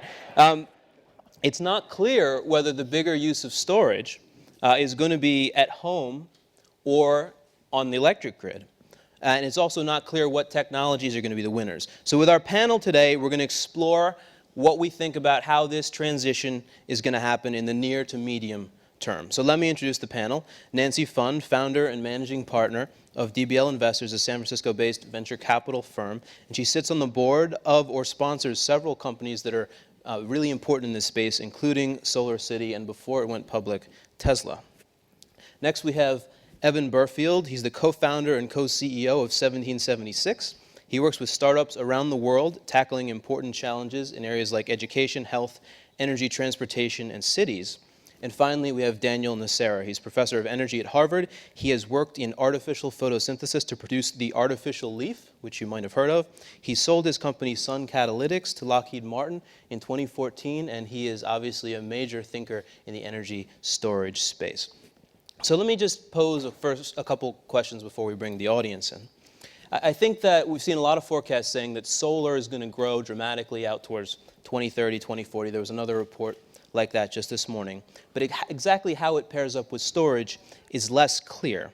And whether it's going to really be storage in the home or storage on the grid, and whether it's batteries like Tesla's producing or some other technology. So what do you think about the outlook? I'm going to ask all of you to sort of address that first. Well, first of all, thank you for inviting me, and great crowd this morning, and two of my favorite subjects, solar and storage, so I'm happy to be here. And it is a revolution. The good news is that it's a happy revolution. There's room for utilities, there's room for solar companies, there's room for battery companies, and there's room, most of all, for better, cleaner energy for all consumers, be they residences or commercial or industrial. So it's definitely happening, and the reason I kind of reacted to your intro is that it isn't that far away, and it isn't actually that new. It's new to the public with that unveiling a few months ago. But what a lot of people don't know is that way back in 2010, Tesla and SolarCity applied for a grant. That's when neither company had any money whatsoever. And the Model S, was just still a fantasy in our minds back in 2010. So we applied for a grant to the California Public Utilities Commission to study this whole using stationary storage and solar. And totally grateful for public policy support like that, that then we were able to build upon, and you know, several years later, now we're in that public stage. And what's happening is that there's the combination is just so compelling, because when you have solar, how many of you have solar? Yeah, that's pretty good. And how about EVs? Okay, we have some work to do on that one. So when you have solar and you have storage, you are able to get around that issue of the sun doesn't always, doesn't shine at night, or it goes behind a cloud. And you're able, as a utility and as a public policy person, to flatten that peak demand by eventually infusing solar into the grid, going bi-directionally. And that's magic, because peaker plants are expensive, they're often dirty, they're really difficult to site, and they're centralized. And we don't, that's sort of the 20th century model. So that if you have solar and storage, you'll be able to send your power into the grid and flatten that peak and allow solar to be used in a stored fashion at night. And the only thing that's not, let me just say, there needs to be a few policy fixes, but they're not major, and Hawaii will lead, and then you'll have California and New York will probably be the next two. Well, let's see how much our panel agrees with that outlook. I mean, I think that's what a lot of people have in their the public's head. That's how it's going to go. But yeah, I mean, I think the vision's right, and the vision is highly compelling. I mean, if you can, when you think about how do we get to a zero carbon future, your electric vehicle, your storage battery in your home, your solar panels, either centralized or distributed, I mean, that's very, very compelling. I think the question is, are we there yet, or is this the sort of incremental step in the path to get us there? Are these going to be implemented in every home, or are they going to be implemented? If you notice, the part that hasn't gotten as much attention in the Tesla announcement is they're also rolling out utility scale batteries, massive batteries, and I don't know that it's clear yet whether the big winner in that announcement for Tesla is going to be those utility scale batteries, and it's going to be more centralized, or it is going to be more of the distributed in-home services. we should say that the research I've done reporting on this suggests that the bigger market is definitely at the utility scale right now. And it's a huge market, but it is distributed too. But I think what you're, if you try to bring this up a level and simplify it, you have a dynamic where the cost of solar is following a sort of Moore's Law-esque path right now. That's very, very powerful, tremendously powerful. But the limiter on the implications of this for a lot of practical applications then becomes storage, right? It's the production aspects are starting to fall away, and now it's a matter of how much of that energy can we store.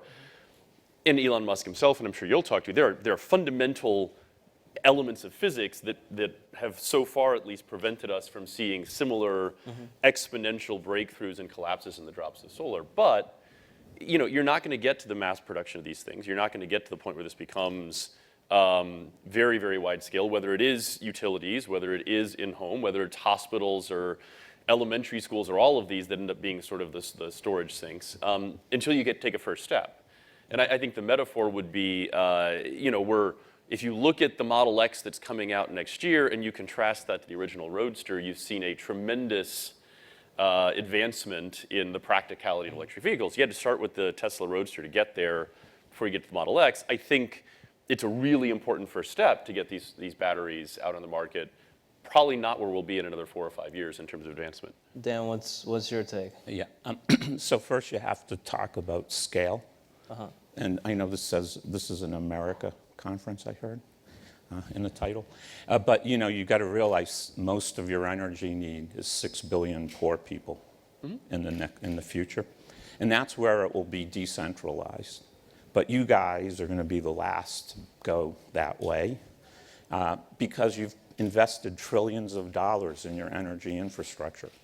So why not use it? Generate the electrons on your roof, send it back to the power company, and let them send it back. Thank God the rest of the world hasn't made the mistakes we have so far. So first you need to hedge both of those things. And then it's only about storage. In both markets, like you said, generation is no problem anymore. China is controlling that market. And so imagine if a power company can store energy, it becomes a commodity, right? So they can decide how much they're going to sell back They can figure out maybe you won't need any subsidies for stuff on your roof. They'll put it on your roof. That will come in the cost of the buyback. So that's what storage is in the grid sense. It makes it a commodity that people can then set market on. And so that's why it will be important, and I agree with Chris, that's why you guys will be the last to be not go centralized, because you paid for it already. But the rest of the world, thank God, they'll be the first early adopters of the new world and the new future. So going off the grid is not completely, we hear a lot that it's overhyped, this idea of people using this to go off. You're saying that, in other countries it might really start out that way. It's economic. It's already happening. It's economic. Overseas it's happening. But economics here is you guys, we should do a calculation how much you've invested in your energy infrastructure, all the wires, all the power plant. We're talking about $100 trillion. You're not going to walk, and you paid it off. You're not going to walk away from that investment. Well, and it also isn't, if you can aggregate a bunch of residential storage to equal kind of a power plant, that's much more efficient in our energy system than to have everyone off the grid doing their own thing, where one little house doesn't make a difference, but a whole neighborhood of houses can really flatten that peak. And that's really what we're all focusing on. How close are we to this vision where you actually have enough solar on your roof that it's creating enough energy that you can store it all in batteries in your home and overnight power your EV? This is a lot of, the panels are going to have to be doing a lot of work, and the storage is going to have to be doing a lot of work. Is that actually something that's going to be affordable to put all these pieces together? Well, remember your cell phone, how unfunctional and how expensive and huge it was in those early days. Obviously, there's a cost curve that's coming down, but in places where there are incentives, SCHIP is one of the incentives that California uses to kind of get us beyond 20th century technology. There's a long waiting list of people wanting to do this. I think people tend to really struggle to understand exponential changes, and you're seeing that in solar. You're seeing really, really radical and rapid changes, and I think that is one of the transformative dynamics that's changing this conversation. But to your point, there's a limit as to how useful that can be in terms of really taking us away from fossil fuel generation until you can solve that storage question. I think the point you were making about it being a commodity is that right now, it's like fresh bananas, right? Either the bananas get eaten that day or they're gone. You can't store the bananas for 4 years and then feed them back in. Once you start to create that storage capacity, it pretty radically changes the economic problem you're trying to solve in the energy markets. Dan, do you agree that we see these analyses saying, I've seen a lot of analyses saying that the cost of storage is going to go down really fast, just like the cost of solar panels did? Do you think that's valid? You're going to have, for instance, what Tesla's doing by going to mass production. So you're going to have those types of cost curves. But then you're going to need a big jump in a cost curve. And so, you guys had the choice of going with batteries 100 years ago. And guess what you went with? Fuel. Because fuel has the energy density for huge amounts of energy. It's 100 times more than batteries. And so again, it's scale. So if you're talking about markets and local markets in America, batteries are going to do great. Batteries are going to do great for transportation. That's different than stationary storage. Once we get to 9 billion people needing energy, you're going to be back at fuels. You are now. That's why you use coal and gas turbines. That's a fuel. So you have these limitations, and what you're going to see is a cost curve as we improve on technology along one limit within one constraint barrier. But for the future, I worry about global energy. You're going to have a big change in how you do it. So what do you think the technologies are that will actually allow us to make that sort of major step function change? Yeah. So it's what's worked for 2.7 billion years, which is sunlight plus water. This is what photosynthesis does. Makes hydrogen and oxygen. You then take your hydrogen and store it with CO2 and a fuel. You don't gain any extra energy. And that's how it's worked for 2.7 billion years. And you guys decided to do an experiment in the last 150 years and took liberal oil companies, because they're the newcomers in the energy market. 2.7 billion years is how the world's worked. So the new guys, the most radical people are oil companies, so they're the most liberal. I'm the conservative in the energy argument by saying you. Yeah. So, By traditional definitions, this is actually true. With all Yeah. due respect, Yeah. you know, having helped build Tesla and Solar City with awesome entrepreneurs and teams, you know, this is a movie we've heard before. You can't reduce the cost of solar. You can't build an electric car that people will actually drive. You can't get the batteries cheap enough for an entry-level vehicle. You can't do this. You can't do that. You know, we have heard every naysayer there is out there, and somehow, you know, Tesla and Solar City have managed to, you know, sell a lot of cars, install a lot of solar, and achieve really impressive market capitalizations, which is, you know, one of the major indicators, because that gives you access to the kind of cheap capital that then you can build the gigafactory. You can go to Buffalo and build a PV panel manufacturing company. And that is really what people are missing, is that we are able to see, because we are the leaders, every single new battery design, every single new fuel design, every single this and that, and we can evaluate them. And if there's something out there, of course we're going to go after it. But it's very different saying, here's something that works well in a lab and in a pilot and this, that, and the other, than, you know, putting something out there at commercial scale. And that's what Tesla and Solar City and the other national solar companies are really good at. I want to turn to some audience questions, so please put up hands, and we have people passing mics. Yes, sir, right there. Hi, my name is Ron Summers. There have been many great innovations coming out of the laboratory, particularly with the Department of Energy funding. Could you comment on whether those innovations are making its way out into the commercial sector, or whether there are some barriers that need to be overcome, and if so, what can be done at whatever level to remove those barriers? So we have some companies in our portfolio that have gotten ARPA-E money and other DOE program money, as well as state level support. And these are fantastic programs and so important for our country to help transition us out of that 20th century energy economy. The storage investments are just kind of coming out of their stealth, out of their early lab-oriented, and into the pilots and the first commercial installations. And so it was very difficult for a while to get people to fund those companies. Now it's actually happening. It's happening internationally. You're getting European, South African. We even have an investor from Kazakhstan investing in one of our companies, because the whole global energy world is changing and people want to be early in storage. But it's definitely, because there was a period where clean tech investing went through a politicization and it was controversial. You know, we're well out of that, and happily so. But we need to connect the dots a lot more with strategics and with international players to get these off the ground.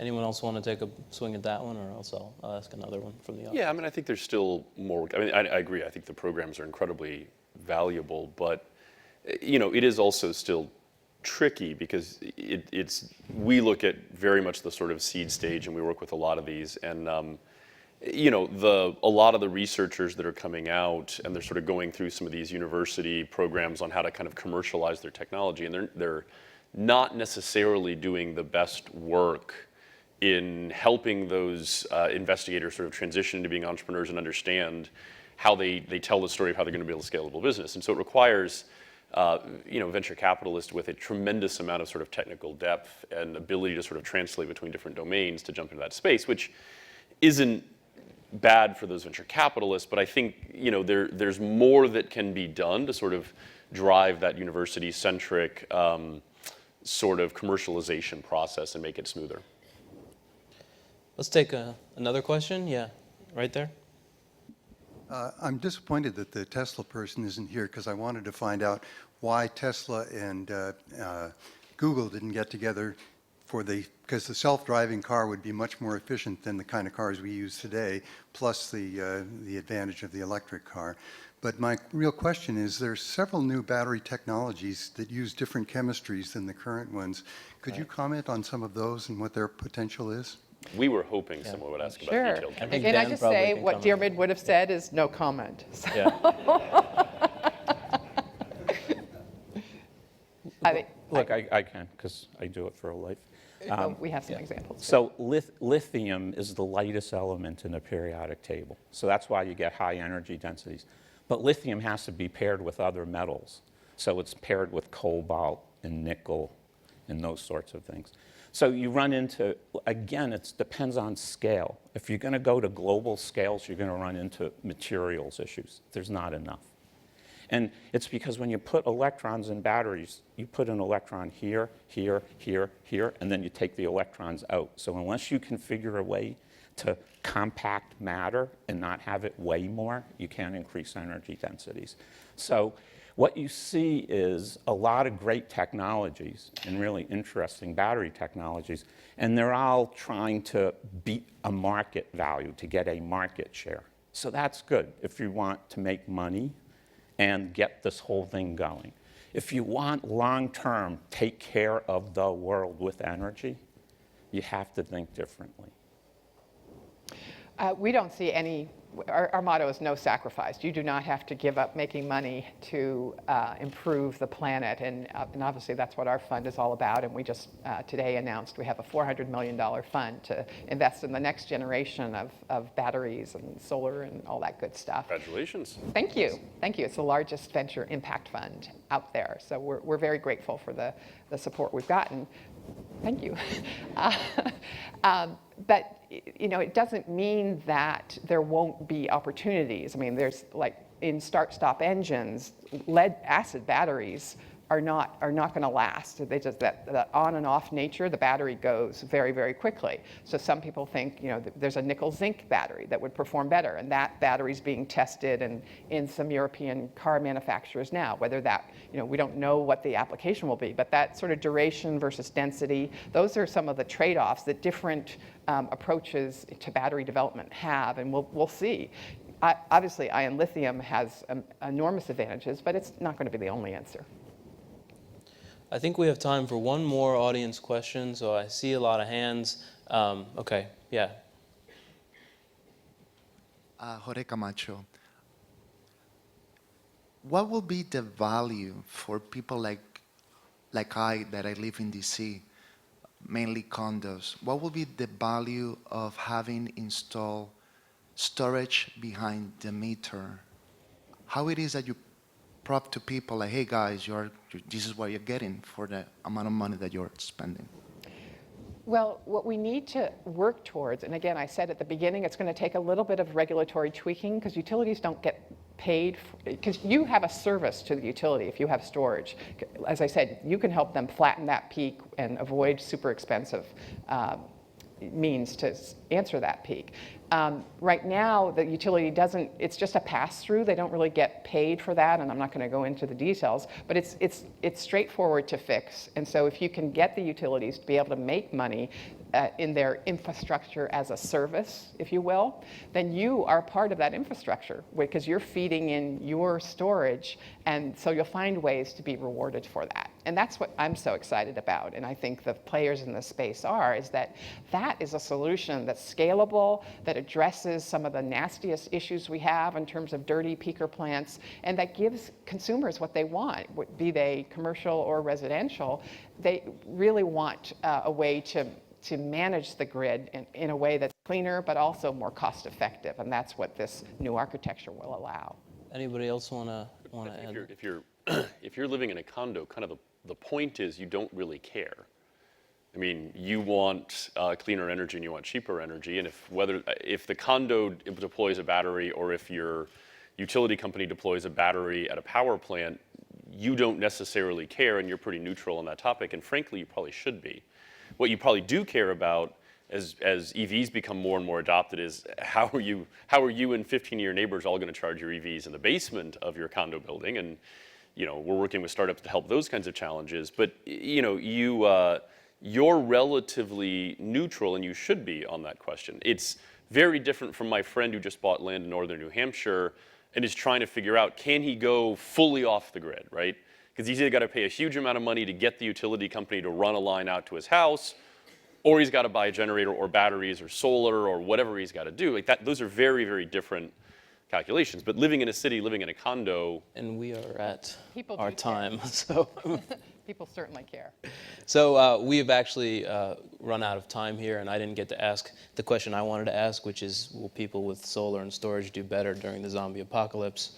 I think that's, absolutely. Yes, absolutely. Absolutely. So, but on that note, I need to call up my colleague, Steven Stromberg, who is going to moderate the next panel. And thank you all for being a great audience, and thanks to the panelists.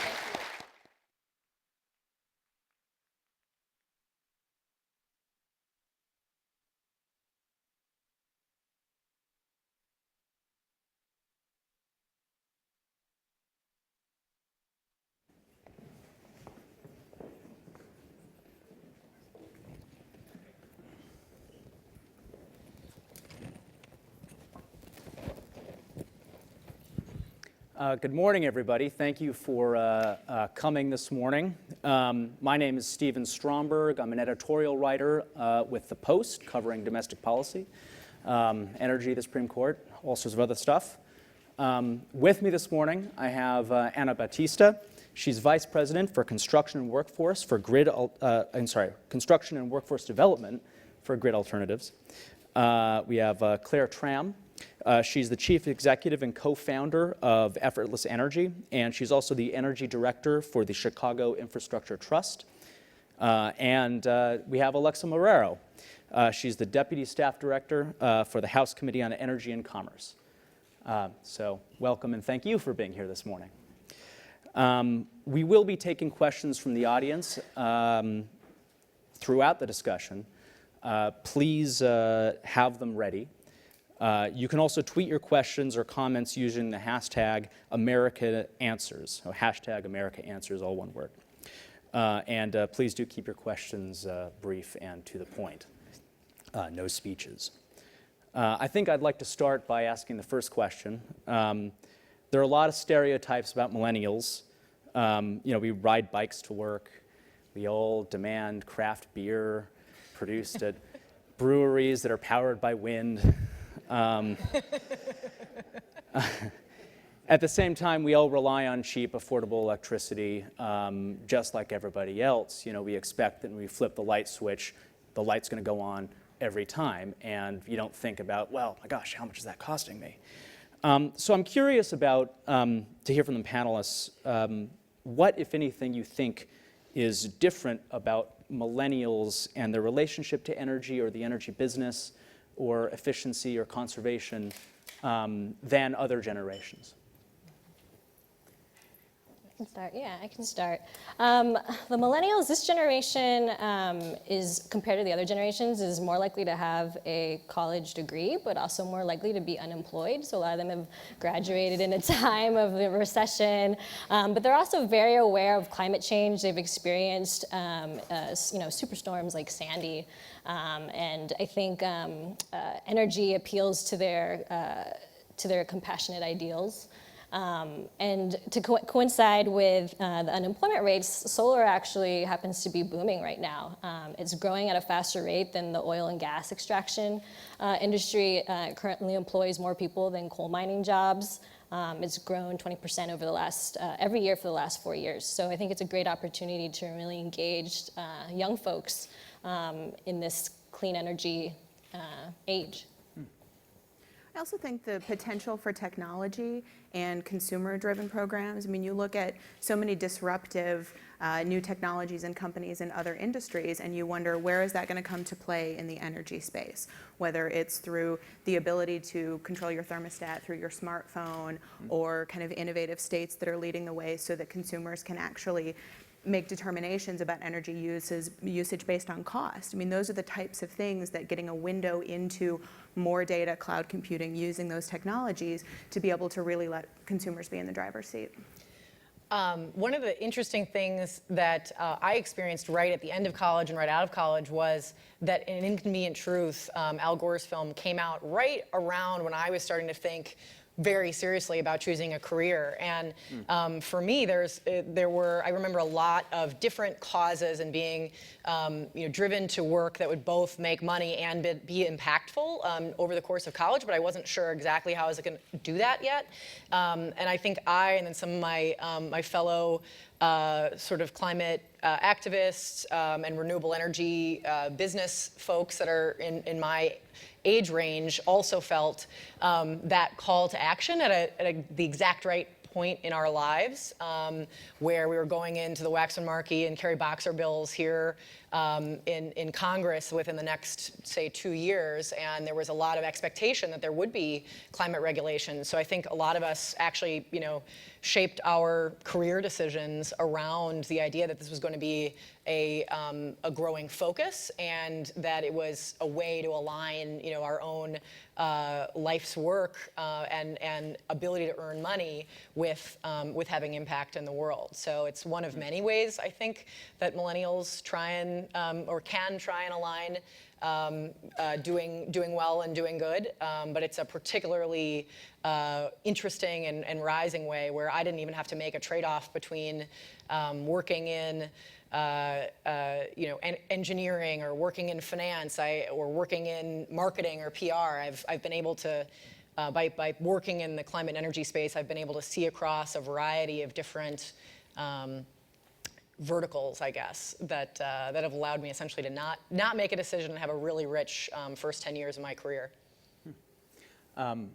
With that, I'd like to see if there are any questions right now from the audience. All right, well, I've got plenty more.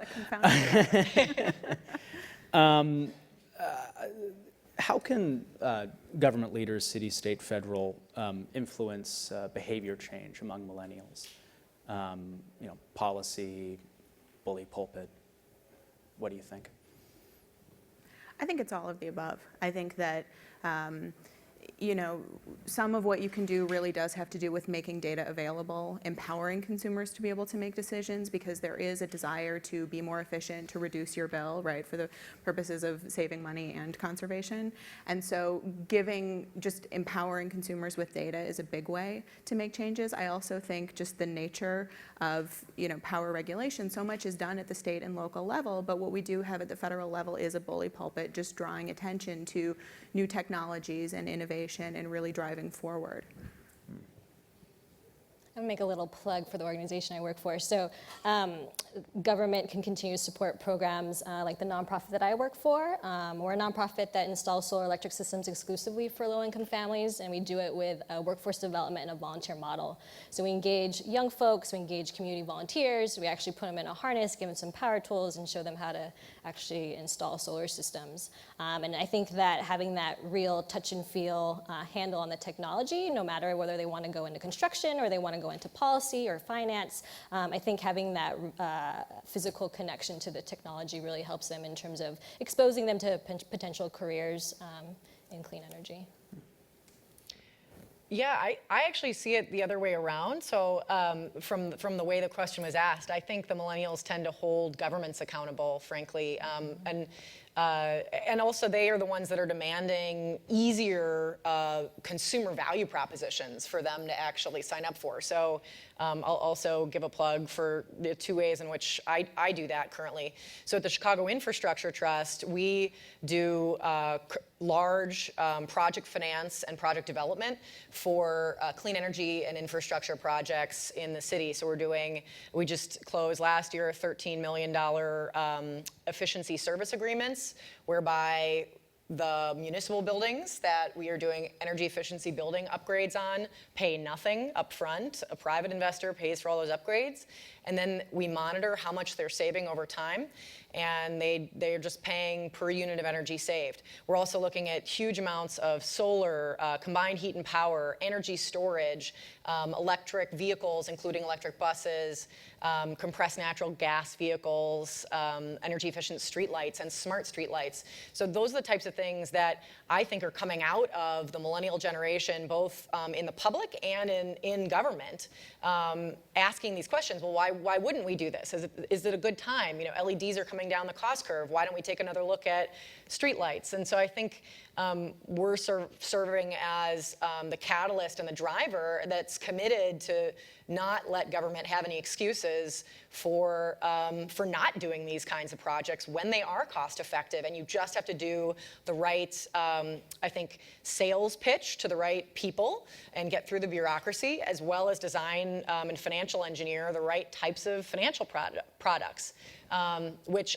that's what's, I think, been really transformative in the last 5 years, both on the consumer side and the large commercial side, is the financing side of this is finally getting in order. We're really getting good at making an off-balance sheet, off-credit offer to consumers and to businesses, governments, not-for-profits, so that they can upgrade their facilities, go green, become more sustainable, whether it's solar or combined heat and power, energy efficiency, any of these things. They can get the technology installed without actually having to front the cost, and then just share on the realized savings and use their OpEx to fund it. So both ways, I think, are just essentially the private sector and, you know, this new force of innovation coming in and saying, how do we keep governments accountable, and how do we make the value propositions much easier to stomach than they were 20 or 30 years ago, where you had to pay a huge premium on the grid price of power to go green. You actually anticipated my next question, which is maybe it's not that politicians and leaders are influencing millennials, but it's sort of the other way around. And millennials have sort of a symbiotic, I guess some would say parasitic relationship with technology. And you're all in the energy trenches, and I'm wondering, you know, how you're seeing this play out in your spheres of work. Are millennials sort of unusually enthusiastic about these sort of new energy technologies, you know, anything from a Nest smart thermostat to a, you know, rooftop solar or, you know, energy efficient appliances, whatever else, LED streetlights. And is this in some way driving kind of sustainability, particularly in cities where a lot of millennials tend to sort of gather? Well, I'll just respond real quick. So on the infrastructure side, like riding bikes to work, that's obviously reshaped the face of Chicago's streetscape in the last 5 years. You can get, you know, from one end of the city to the other in any direction in bike lanes, and in many cases separated bike lanes. And that's something that I think has really been driven by younger folks getting into the workforce and sort of demanding this accessibility by bike. The other thing is that with my company, Effortless Energy, we're making the smart home devices essentially the lead-in to talk about energy efficiency. So people are gaga over the Nest thermostat and the Philips Hue light bulb and products that just seem cool and are sort of in that capitalizing on that interest in tech and whatever is cool and new that you can control from your smartphone. So what's interesting is that in our national homeowner survey that we did last summer, we found out that for sure the millennials, 20 and 30 somethings, are the ones that are most interested in what Effortless Energy offers, which is a free set of these appliances, as well as things like insulation, air sealing, new big HVAC mechanicals. The millennials are most interested in this value proposition, but they're the least likely right now to own homes. So it's really interesting when you look at trying to market this kind of a product. You really have to have two bifurcated strategies for messaging around comfort and other things to the folks that actually tend to own homes, which are older, and then millennials, which would love to do this, have this value proposition, but they're not there yet. But I think the value proposition is an important point. You know, the answer to your question is yes, as long as it's not cost prohibitive. Because like all consumers, these technologies aren't adopted until they're actually attainable. And I think that's going to be just as true for millennials. Grid Alternatives, our mission is equitable access to solar technology and training. So we have a few programs that we engage with the youth. Around workforce development, we have a Solar Core program where youth can get paid to learn the trade, so pay as you learn. And then we also have a collegiate program where we engage students from around the country to visit communities through a Solar Spring Break program. So like last year, we had University of Michigan students come out to San Diego and visit the La Jolla band of Luiseno Indians, and they were able to engage in a cultural exchange in addition to getting their hands on the technology. And so I feel like, yes, they're very excited about the technology, and as Claire mentioned, there's a lot of opportunity for innovation through that generation. All right, back to the audience. Any questions in the next? All right, we have a couple people with microphones. Hi, I'm wondering how you're bridging the gap between renters and owners and how you're addressing that split incentive, specifically in Chicago. Thanks. It's a great question. So two hats. So at the Chicago Infrastructure Trust, we're working on a large commercial PACE program. So I heard earlier there was a question about PACE. We're rolling out, hoping to roll out PACE later this year for commercial buildings. And we're scoping it so that it will hopefully include multifamily residential. That would include renters as well as condominium owners. And then it's not our job to necessarily market the financing. So just because that program is available and property owners can add to their property taxes a financing repayment stream that is for the upfront. Repays the upfront investment by a third party in energy efficiency and renewable energy. It doesn't, just because that program exists doesn't mean that it will necessarily close the incentive problems. And so what we've been seeing and talking with Class A real estate owners down to really tiny business owners is that the ability to charge increased rent for a space, whether it's commercial or residential, is starting to be more accepted, that idea that in fact this will increase the rent. And so it's worth going through all of these motions for essentially net budget neutral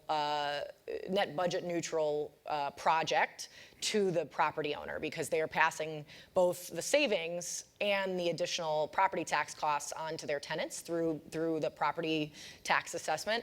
And so, really it's just that upside in revenue that people are starting to get their heads around. And I think that'll be something that project developers will be able to sell going forward. Other questions?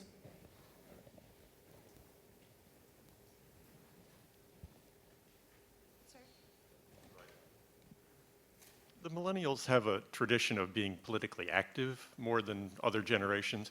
And one of the big political issues is, will we ever get proper funding for environmental protection? Taxes for carbon or gasoline taxes, but directed funding toward things like bike lanes, urban transit, energy efficiency. Do you think the millennials will rise up and vote that way? It's a good question. I think ultimately these things boil down to cost, right? It sounds great until you say, what's this going to do to my monthly electric bill? Because I just got my first job and I know that I can't afford it. And so I think those factors really have been, certainly something that we're hearing a lot about in Congress. From a public finance perspective, I think we're seeing great willingness from the younger demographic of voters to, show up downstate, canvass, sign up for petitions, et cetera, get involved, donate to causes relating to things that they can kind of get their head around. So for instance, electric vehicle charging stations, having those be publicly accessible, since we're living in cities in much greater numbers than the previous generations. We're thinking more about, and we have a stronger incentive, I think, to shape the way that those cities' infrastructure provides for our desire to live out our values. And so whether it's electric vehicle charging stations and making sure that's essentially a rate-based investment by the utilities. That's one thing where we're doing that. Another is again bike lanes. So if that costs extra money, we're all for it because we sort of see the bigger picture. And I do think that there's a lot of other examples we could go through, but I think people are getting out in full force for when particularly it has to do with urban infrastructure because you're socializing the costs over even urban livers, and so it really does benefit young people to get involved in those issues. Yeah, I think the responsibility obviously is not just going to be on the renewed energy of the younger generation. It's, we really are going to need to involve coalitions of groups of people. So utilities, policymakers, young folks, community organizations, job training organizations, in order to realize a lot of these projects.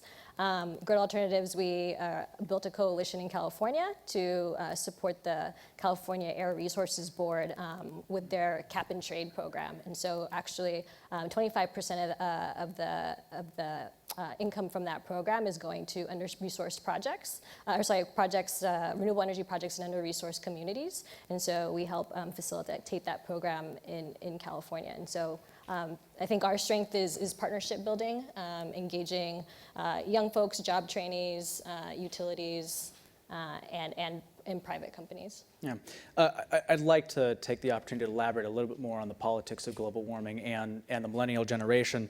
In polls, millennials tend to express more concern about climate change than older generations. My own experience growing up in the 1990s and the 2000s is that I can't remember a time when global warming wasn't an issue on the public agenda. So the idea that fossil fuels have a large downside doesn't seem sort of foreign or suspect to me. It sort of feels like what we've always known. I wonder though, is climate change like an issue like gay marriage, where maybe an older generation of politicians that resists certain climate policies ends up seeming kind of perpetually out of step with kind of the rising millennial generation? Or is that narrative really overblown, and once millennials get into homes and they have to pay mortgages and they have daycare bills, and the last thing they want is a higher energy bill? So I think you hit on a critical point in introducing the panel, which is millennials are very technology-driven, eco-conscious, conservationist, and yet rely on affordable, reliable energy just like everyone else. And so there is a certain amount of reality that hits you, not on the question of climate change itself, but perhaps on the policy solutions and what they're going to be. And you're looking at a very entrepreneurial, creative, wanting quick solutions. You want to bring something to market very quickly. To the extent that there could be constraints because of sort of a top-down policy that could actually limit innovations in this space, I would flag a concern there. But would certainly agree with sort of the base premise of awareness. But I think it's fair to say there are still questions about what the right path forward would be.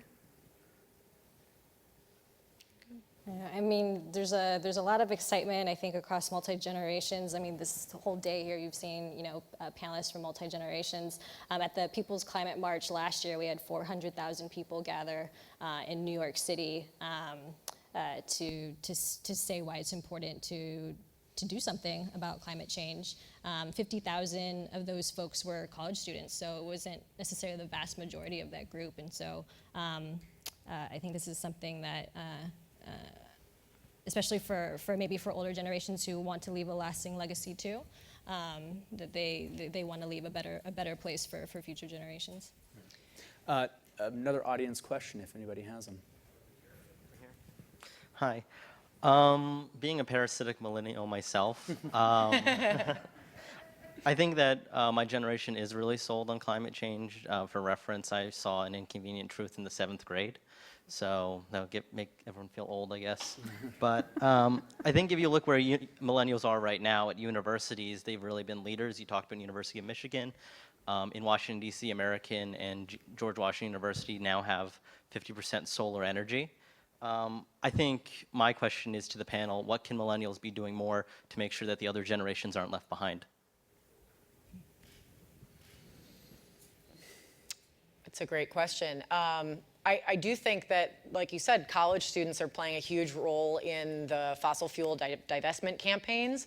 And it's also interesting to see just how much university curricula are changing. At my graduate school at University of Chicago, we've hired, I believe, 2 energy economists in the last 2 years, where there was 1 before. And so they're really staffing up because of the demand and interest from a whole new generation for education in this area. In terms of other generations, I think I agree with you that I think it's I think this is going to look a lot like gay civil rights in the last few years going forward, especially now with Pope Francis coming out and bringing, I think, a really interesting religious perspective on this. I think it's amazing. To say that this is core to religion and this is core to one of the most conservative religions in the world, and that we have to realize our long-term impacts and come from a place of humility and compassion in recognizing that we have to address this collectively. So personally, I think that that's going to be a turning point, because it really makes it difficult for older generations or folks with, politically convenient ways of denying climate change now. I think that's going to put them in a corner.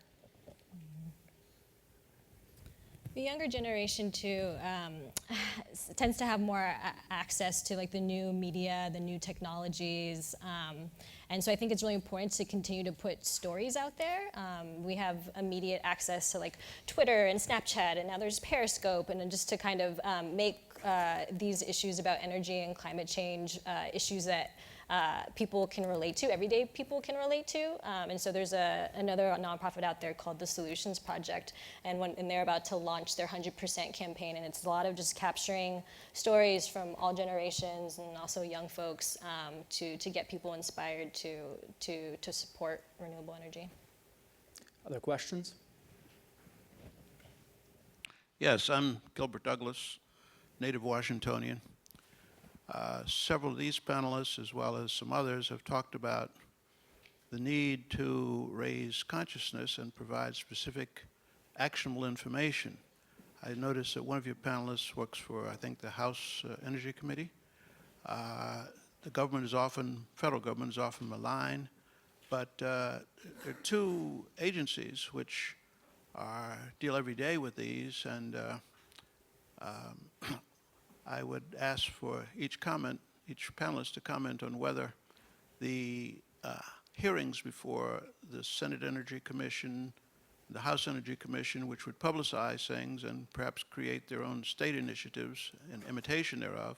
And secondly, would the Securities and Exchange Commission have a policy which would focus on smaller companies, smaller capitalized companies, which have good prospects for success and innovation?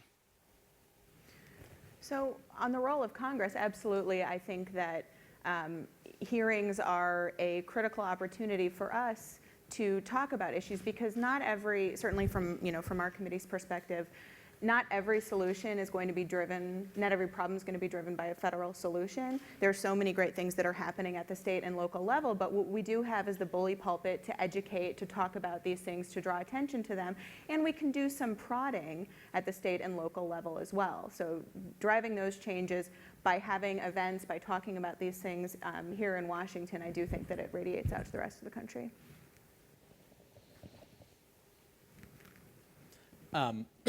I think we have time. We can squeeze in just one more.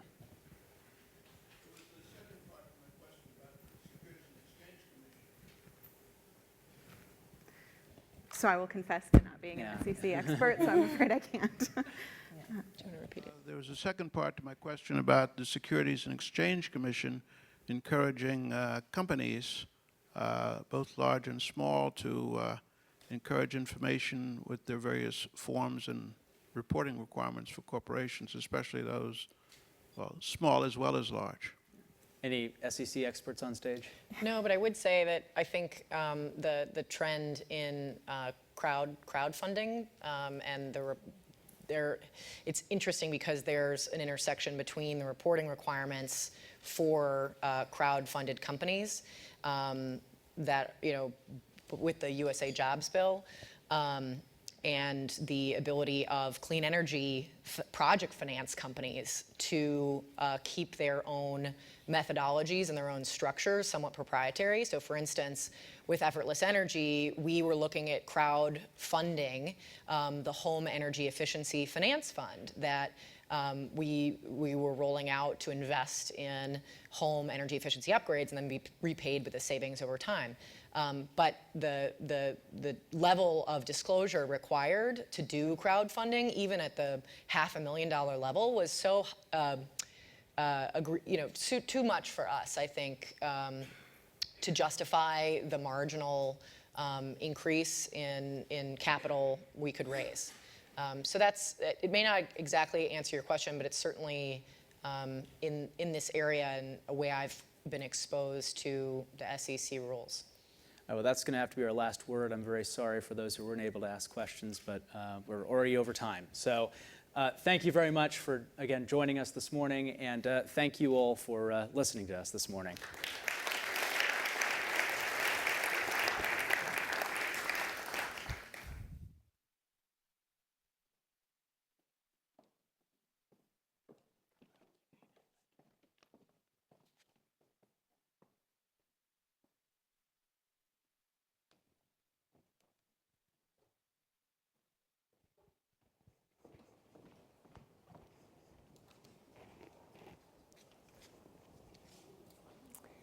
Good morning, everyone. I'm Elan from the Washington Post, and here with me is Tom Fanning. He is the chairman, president, and CEO of Southern Company, one of the country's largest electric utility companies. They serve 4.4 million customers throughout the Southeast, and their portfolio includes fossil and hydropower plants along with nuclear and clean coal facilities. Tom Fanning, thank you so much for joining us this morning. Great for being here. Thank you. So we just heard some folks talk about the millennial generation and how they think about their energy use and how they think about consumption. You've been at Southern Company for 30 years. When you look at this next generation, how do you think about shifting your industry and shifting your company to align with their values, which may call for more choices when it comes to energy use, cheaper and cleaner? Absolutely. So in our simplest form, what we do is make, move, and then sell, consume energy. And what we've done is through a whole lot of innovation and thinking processes in the company, try to extend the notion. I think there's always going to be an infrastructure business inside the electric utility industry in terms of make and move. In terms of sell and consume, I think the infrastructure business may evolve significantly. And one of the things that we've done, in fact, I'll just reach behind me here. I have a prop. So you guys have heard about the X Prize. We were talking about that earlier. The X Prize, is something that's set up by an institution where they try and solve the big problems of the world and they award big cash prizes. What we did to engage everyone in the system, in fact, all the millennials, everybody, is we put forward an idea of what this industry may look like in 2025. And when I say industry, it's really kind of very broad in its context, not necessarily electric utilities. And then we say Southern Company is arguably the gold standard for companies in the electric utility industry today, have been for a long time. One of only two companies been most admired for some period of time. We've been awfully successful. But one of the greatest harbingers of future failure is past success, because you always have this fear of reinventing yourself. And we've tried to capture the concept inside Southern of creative destruction.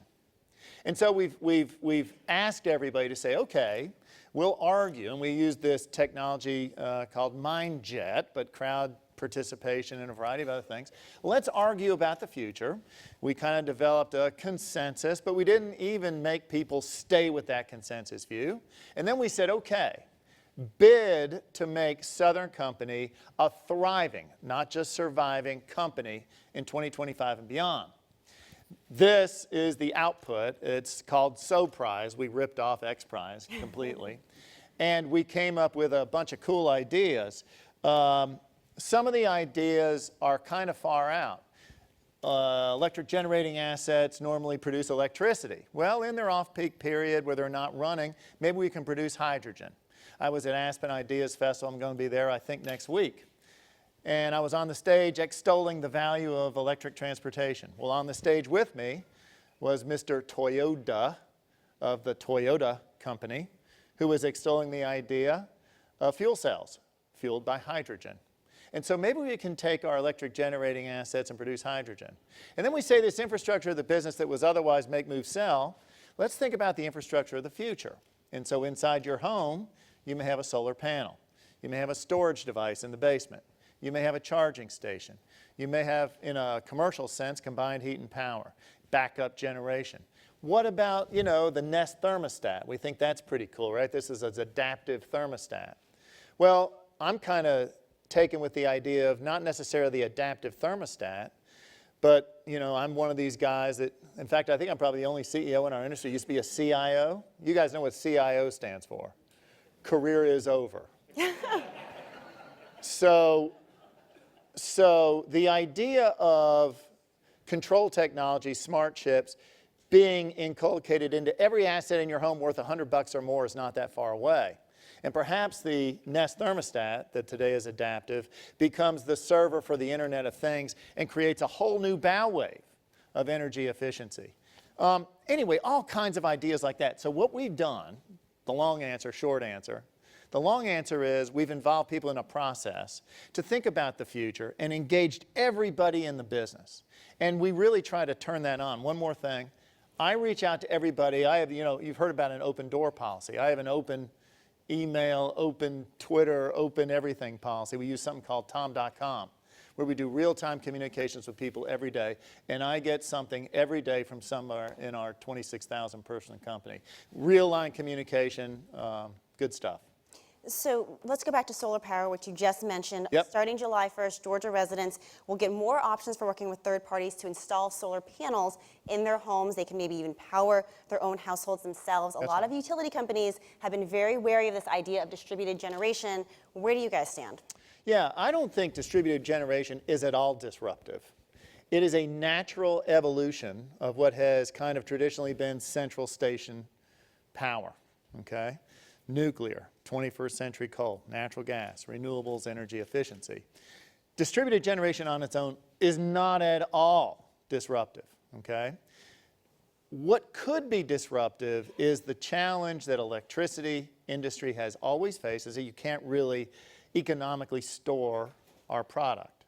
If I can figure out, if I can unlock the key to getting economic storage at scale, then I really do change the world.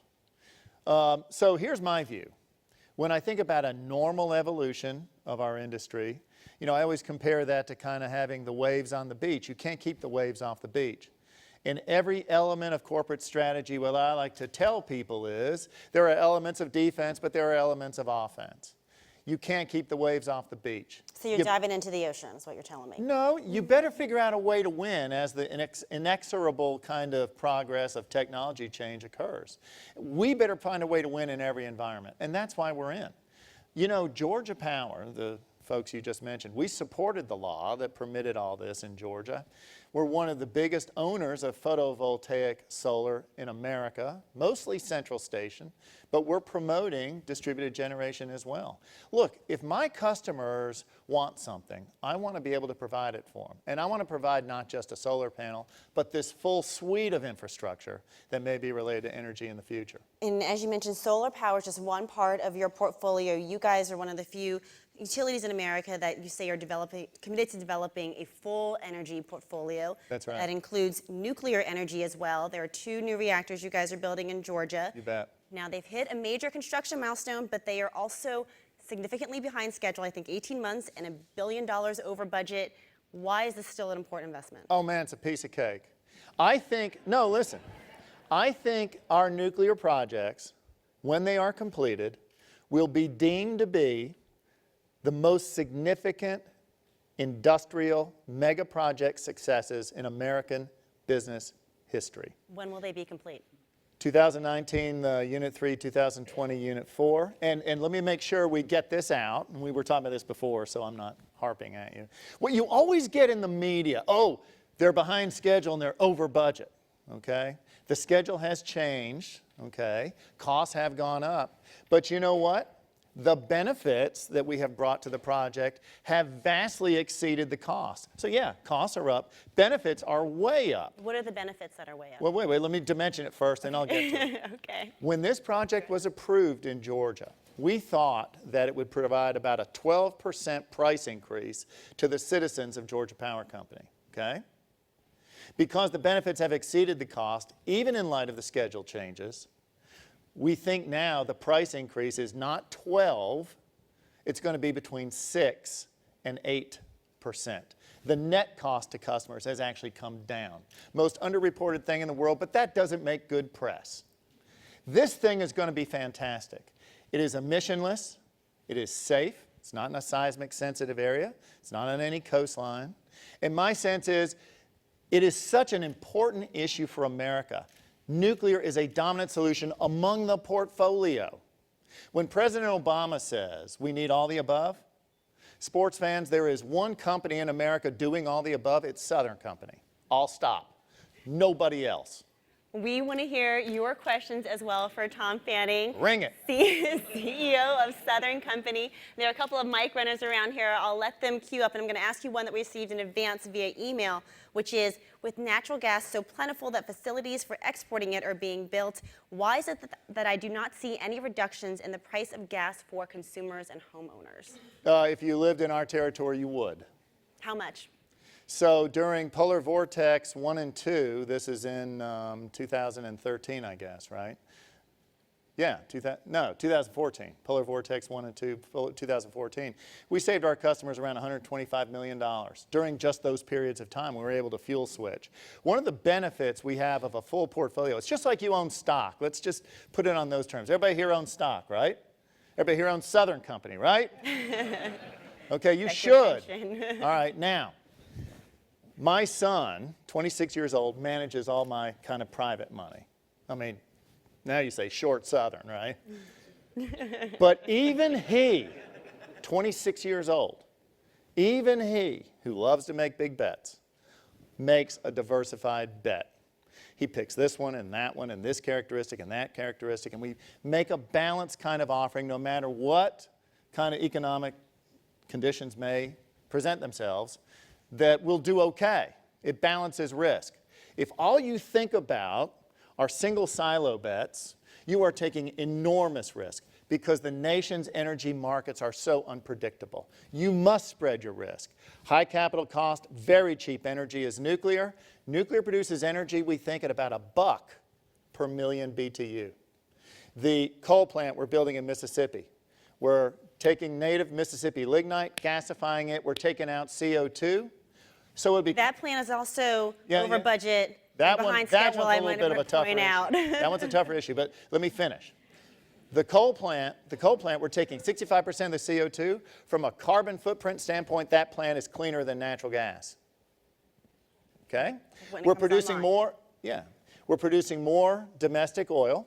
With the CO2, it's not a waste stream. We're doing enhanced oil recovery. So imagine using a native Mississippi resource, doing it in a clean way, producing more electricity, more tax base, more jobs, more domestic oil. Energy security that the United States can do by 2020, that's not energy independence. Energy security breeds national security, breeds economic security. It's important for us to succeed. Natural gas.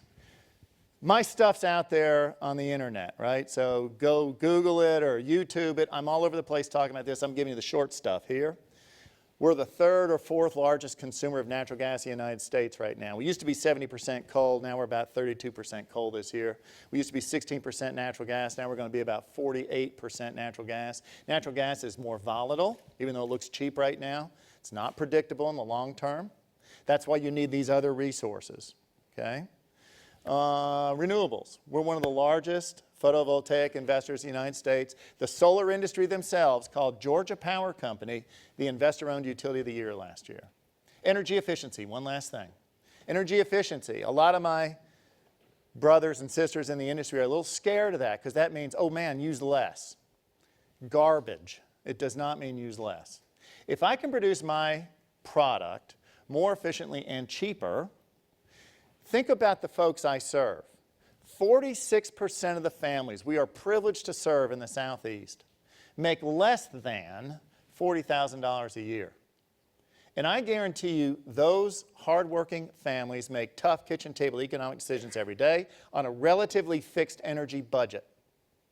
And if you were in their position, I know you would want, like they want, a better place to live, better food on the table, better medical care, better education.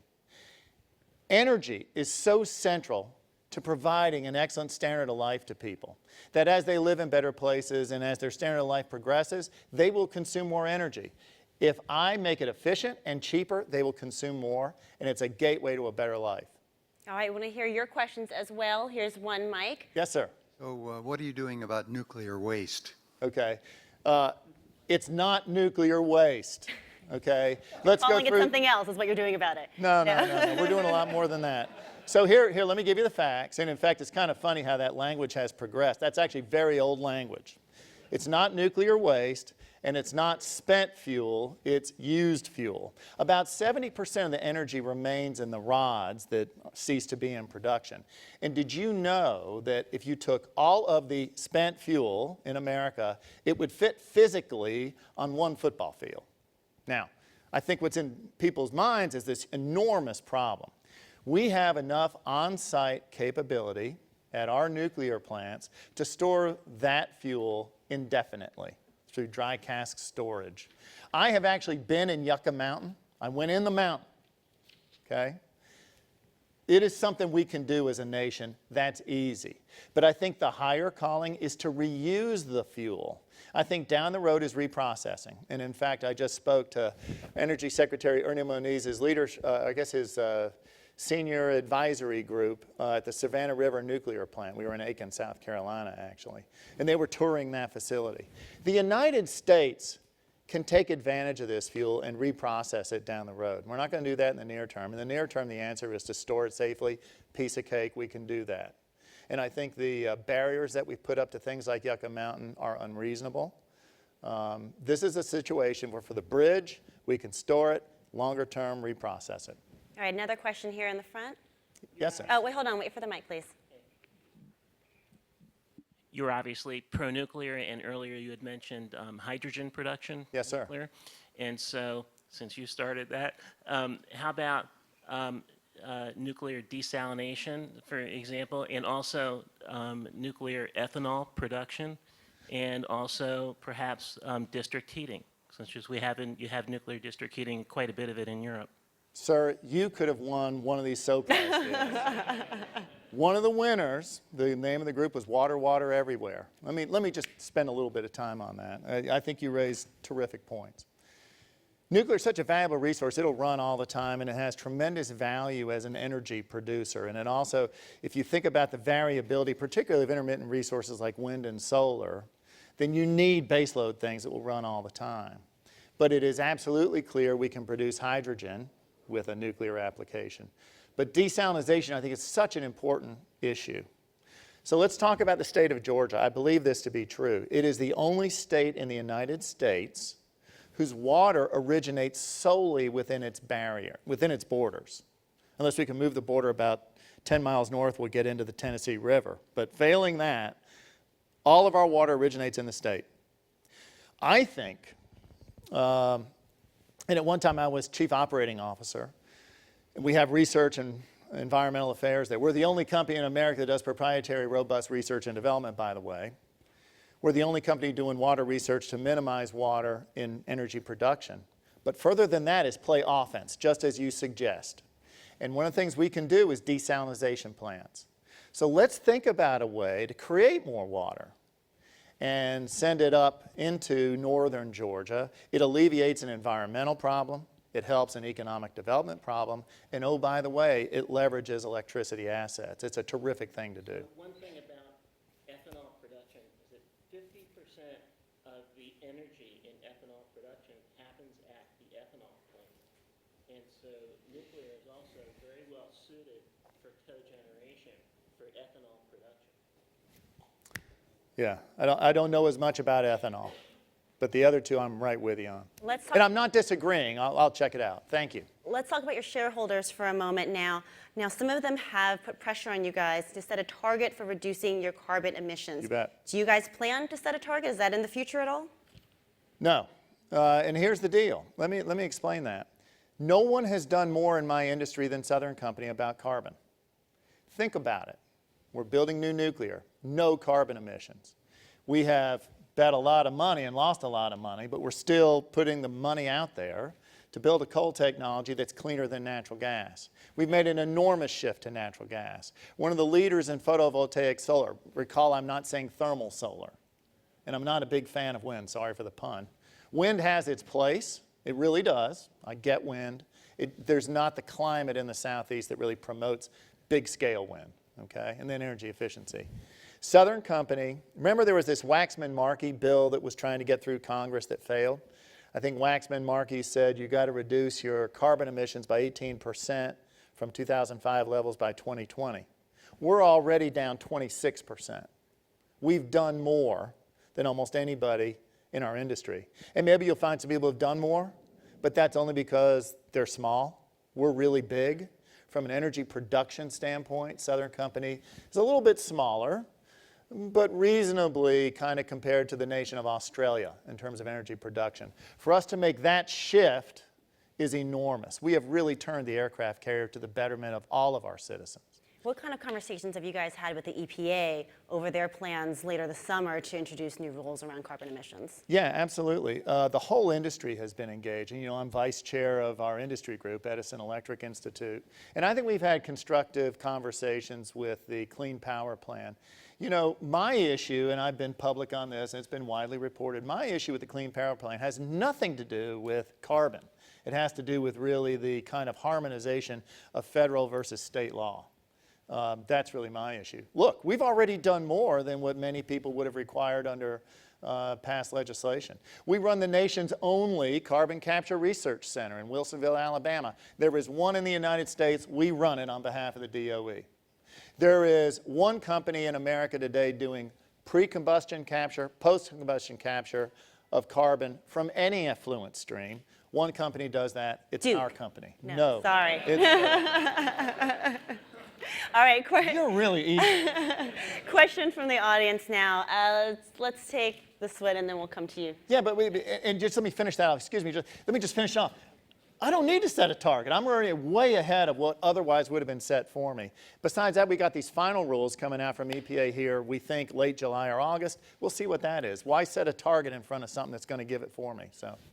Okay, my name is Mary Rose de Valadares. I manage the International Energy Agency's Hydrogen Research Program. Yes, ma'am. And you've talked about hydrogen, and you've talked about storage, and you've talked about diversification. Yep. So I would like to invite Southern Company to participate in a new task that we are going to be putting together on power to gas, or more specifically, power to hydrogen. Yeah. The U.S. is a member of the IEA and is a member of this particular collaboration, and we would love to have you participate.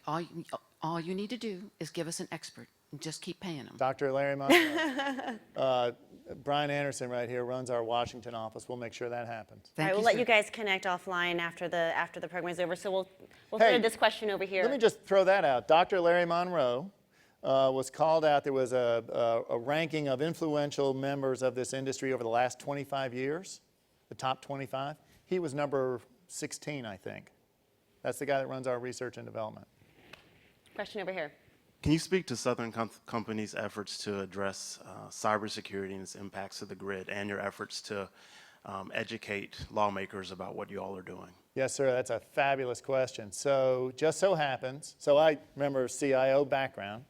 I chair for the electric utility industry. I have co-chairs from munis and co-ops. So for all electric infrastructure under something called the ESCC, Electricity Subsector Coordinating Council.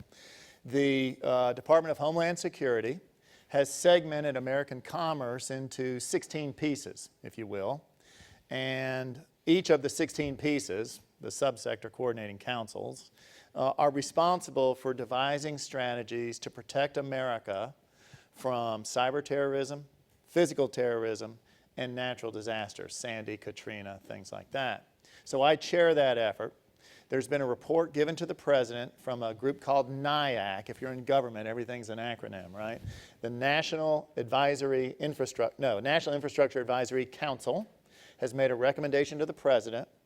And what the nexus of the kind of recommendation is to call out 5 of the subsectors as lifeline sectors: electricity, telecom, transportation, water, and finance.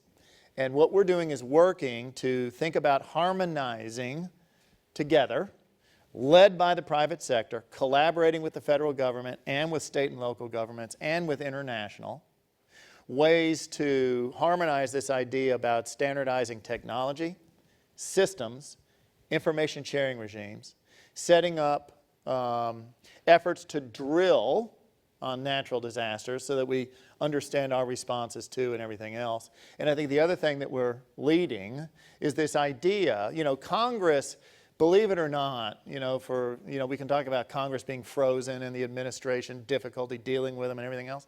I think there are a few issues where we can get bipartisan support. Cyber physical terrorism is one of them. And I think what we want to do is play offense, not defense. Remember, I used that framing. And so what I want to do is work with the lifeline sectors to think about what are the enablers from a regulatory and legislative sense, and then go to Congress and say, these are the things you can do that will make our country better, safer. So we're working really hard on all those things. Is the grid safe now? Yes. All right. Are we completely safe? No. But So we're sort of safe. well, that's life. I think this industry, and it was called out in the NIAC report, the electricity industry, CEO leadership throughout, not just me, but a whole series of the folks I work with, we have this genetic predisposition to keep the lights on. And we work like crazy to make sure this stuff works effectively. And I think we're doing a darn good job. I can't say that everything's perfect and we're 100% safe. That's not reality, sports fans. You know that. This is an asynchronous threat. It comes at us from all directions. It continually adapts and morphs. And so therefore we have to have defenses, not Maginot lines that are fixed, but rather adaptive, options-based defenses where we can protect the American public to the greatest extent possible. Look, we understand the seriousness of this issue, and we're working hard to make sure it's successful. One more question for the audience. There's this guy right here. The hand. Oh. Thank you, sir. Mike Miller, Ogos Energy. Do you think that ocean-based energy technologies will ever play significantly in the American energy portfolio? You know what? I got a question like that in Aspen last year, and it was funny. I always say everything has promise, but I have come from a finance background mostly. And I think that kind of technology is like an option that's out of the money, right? In no way does it make sense today, but the real purpose of research and development is to evaluate options for the future, even those that are out of the money, and perhaps mostly on those that are out of the money, and figure out a way to make them in the money. I think, and I used to use this phrase, all the arrows in the quiver. That's before Obama came up with all the above. I like my phrase better. But we need all these kinds of things brought to bear for the betterment of America. And let me tell you something. When I said before that we have all these challenges, we were talking economics before I got here, and this is, I guess, my closing thing. Oh, I've got one more question for you after this one. Okay, well, let me close with my thing then. Give me my one more. Okay. All right, save your fire, save that arrow. So, final question. We'll work hard on it. Final question. Everything's relevant. 50 years from now, what do you think the grid will look like? What's your vision for the future of infrastructure? Are we even going to call it the grid? Oh, yeah, you'll call it the grid. I don't think you can displace. Look, particularly, let me tell you, one of the other things I'm kind of worrisome about big-scale wind. It absolutely relies on big transmission systems. So when you say the grid, you're always going to have transmission, even if you're in a big wind production environment. The grid, in terms of distribution, will still be there, I think, unless, now this is unless, there is an enormous breakthrough on storage. We're one of the early movers in storage. We have a joint venture we announced, I guess, at my annual meeting with Tesla. Our research guys have been working with storage in a variety of fronts, including at scale, right? Think of the Earth as storage. Think about compressed air energy storage. Think about pump storage hydro. There's a lot of things we can do. Storage would be the game changer. Absent a game changer, and I don't think the material science exists today to make that change. I think the Tesla batteries are going to be great, but they're going to be a little bit of a niche play. We need more material science advancement to improve the efficiency of storage, to make it really big in the future. But here's my promise for the future. Let's hear it. Here's the big close. And it's true. I chair the Atlanta Federal Reserve Bank. I'm on the executive committee of the Conference of Chairs at the Big Fed. I talk about the confluence of energy and the economy. And I guarantee you, for all the challenges we face around the world, Malaysia and Europe, you see all this stuff about Greece, for all the event risk that we see with Russia and the Middle East and lack of transparency in China, no cards are better than the United States, particularly in energy. And I think Americans are thirsting for some hope in a way to solve these challenges of the future. America's energy future, if we do it right, and national security breeds, energy security breeds national security breeds economic security. We can regrow manufacturing. We're doing it in the Southeast. We can create jobs, grow personal incomes, and make American lives better. One of the great things I'm so proud to say in terms of representing this industry, this is a way forward for America to play offense again and reject the idea of new normal. We can be great again. Energy is going to lead the way. Tom Fanning, CEO of Southern Company. Thank you. That's great. Oh, stay seated. Now I think Lois is up with a... I'm right here. You guys you should take this on the road. I mean, this was, this was very entertaining. We're going to break for lunch now, and we're going to have lunch on 2 floors. If you flip over your name tag, there's a little dot on it. The green dots are on the 3rd floor, and the yellow dots are on the 2nd floor. Also, we have sort of a display market area. You guys should look at it. It has kind of innovative stuff. And then there was one more thing on my list, and I can't remember what it was I was supposed to tell you. Oh, come back right after lunch because Governor Ige is here from Hawaii, and we're very excited to have him, and he's very excited to be here. So please come back after lunch. Thank you all very much.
Hi, everyone.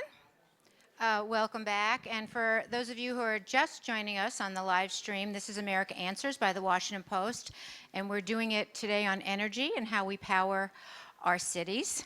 We hope you enjoyed your lunch, and we have two great panels that we're going to present this afternoon.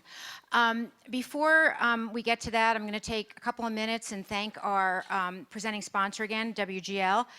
And we have a very short video we're going to show you, and to kind of tee up the video, I'm going to bring back Lou Hutchison, who's their CRO and Vice President.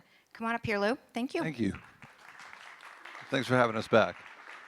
Good afternoon, everybody. And as we kick off and go back, there's been a lot of discussion up to this point about powering cities.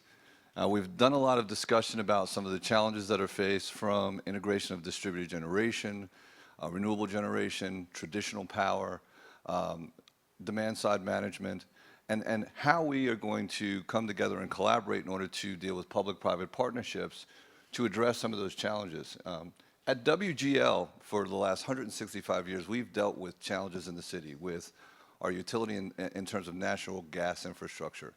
With our WGL Energy, other company underneath the WGL umbrella, we provide power to every federal organization in the District of Columbia, as well as DC government itself. We also provide natural gas. We've provided renewable energy solutions in 30 states around the country.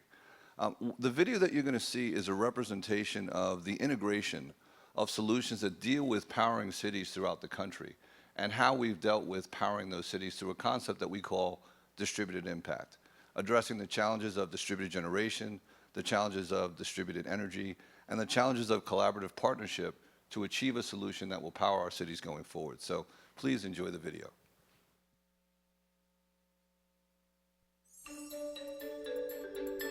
At this point in the evolution of energy supply, most people understand or can easily grasp the concept of distributed generation, or energy. The basics. A holistic energy strategy considers adaptable distributed generation capabilities that enable organizations, campuses, and eco-districts to plug and play or integrate and package traditional energy like power, natural gas, or hydroelectricity, renewable resources like solar, wind, or geothermal, with demand-side management like energy efficiency measures and storage via large-scale batteries or fuel cells. Combined dynamically, these options serve a specific entity's energy needs and can operate with or without the main grid. Simple, right? But let's ask ourselves, how do systems like this hold up when you account for time? With time comes other variables like weather spikes, seasonal and other load demands and increases, macroeconomic demands, and other circumstances, as well as regulation like GHG output limits and more. Without longer-term planning, these variables could flatline distributed efficiencies and even create higher costs than pay-per-load options. But with the integration of a defined energy strategy based on data analysis, planning, and a dynamically designed system with syncopated IT, energy resources, and distribution, we're at a point where the bottom line spend of an organization, institution, military base, campus, or even community need not move up and down over time. And with impact-minded energy planning comes many forms of security. Minimized physical infrastructure as well as financial risk, informed planning for other aspects of your mission, economic, environmental and regulatory stewardship, and more. The ability to manage distributed generation over time and all that time implies equals distributed impact.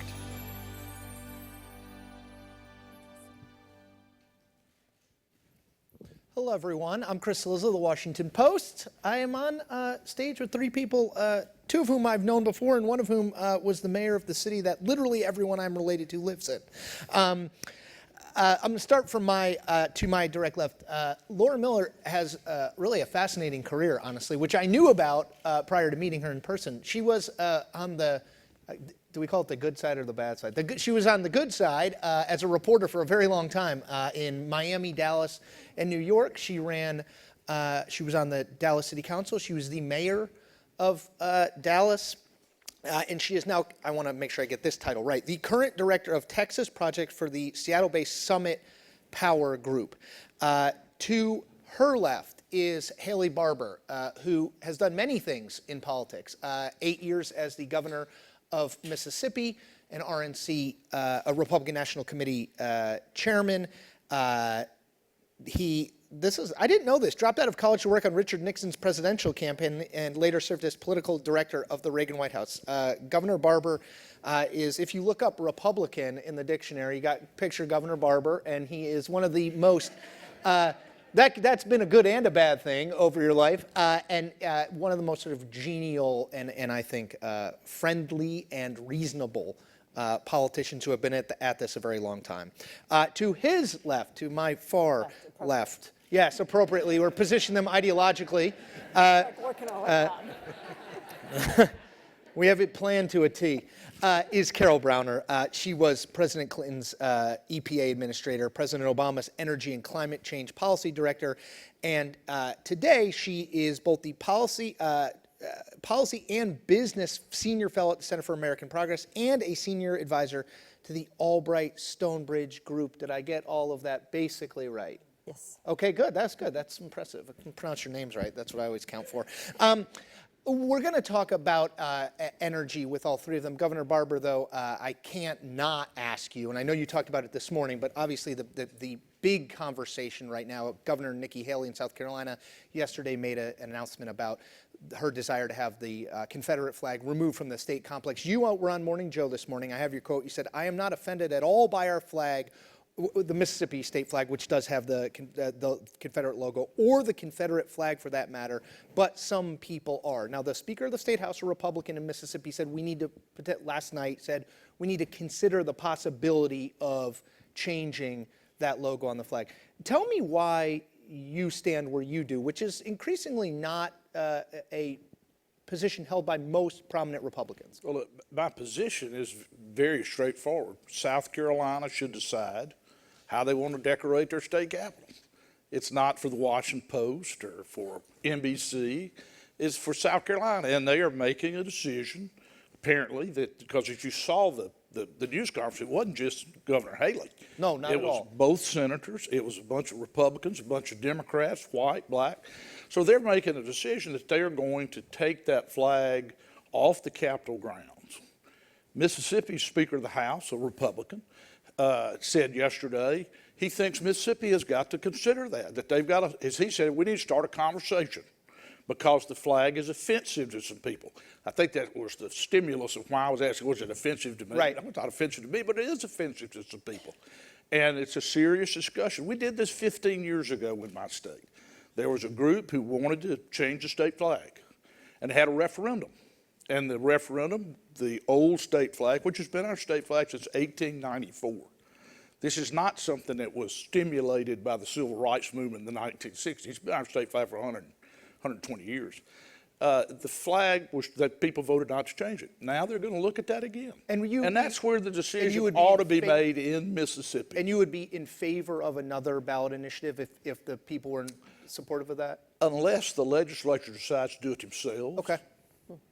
And do you prefer? I'm not concerned. It doesn't concern me a bit for the legislature to do it. I don't think a person ought to do it. I don't think the governor should have that power, but it ought to be done through a process.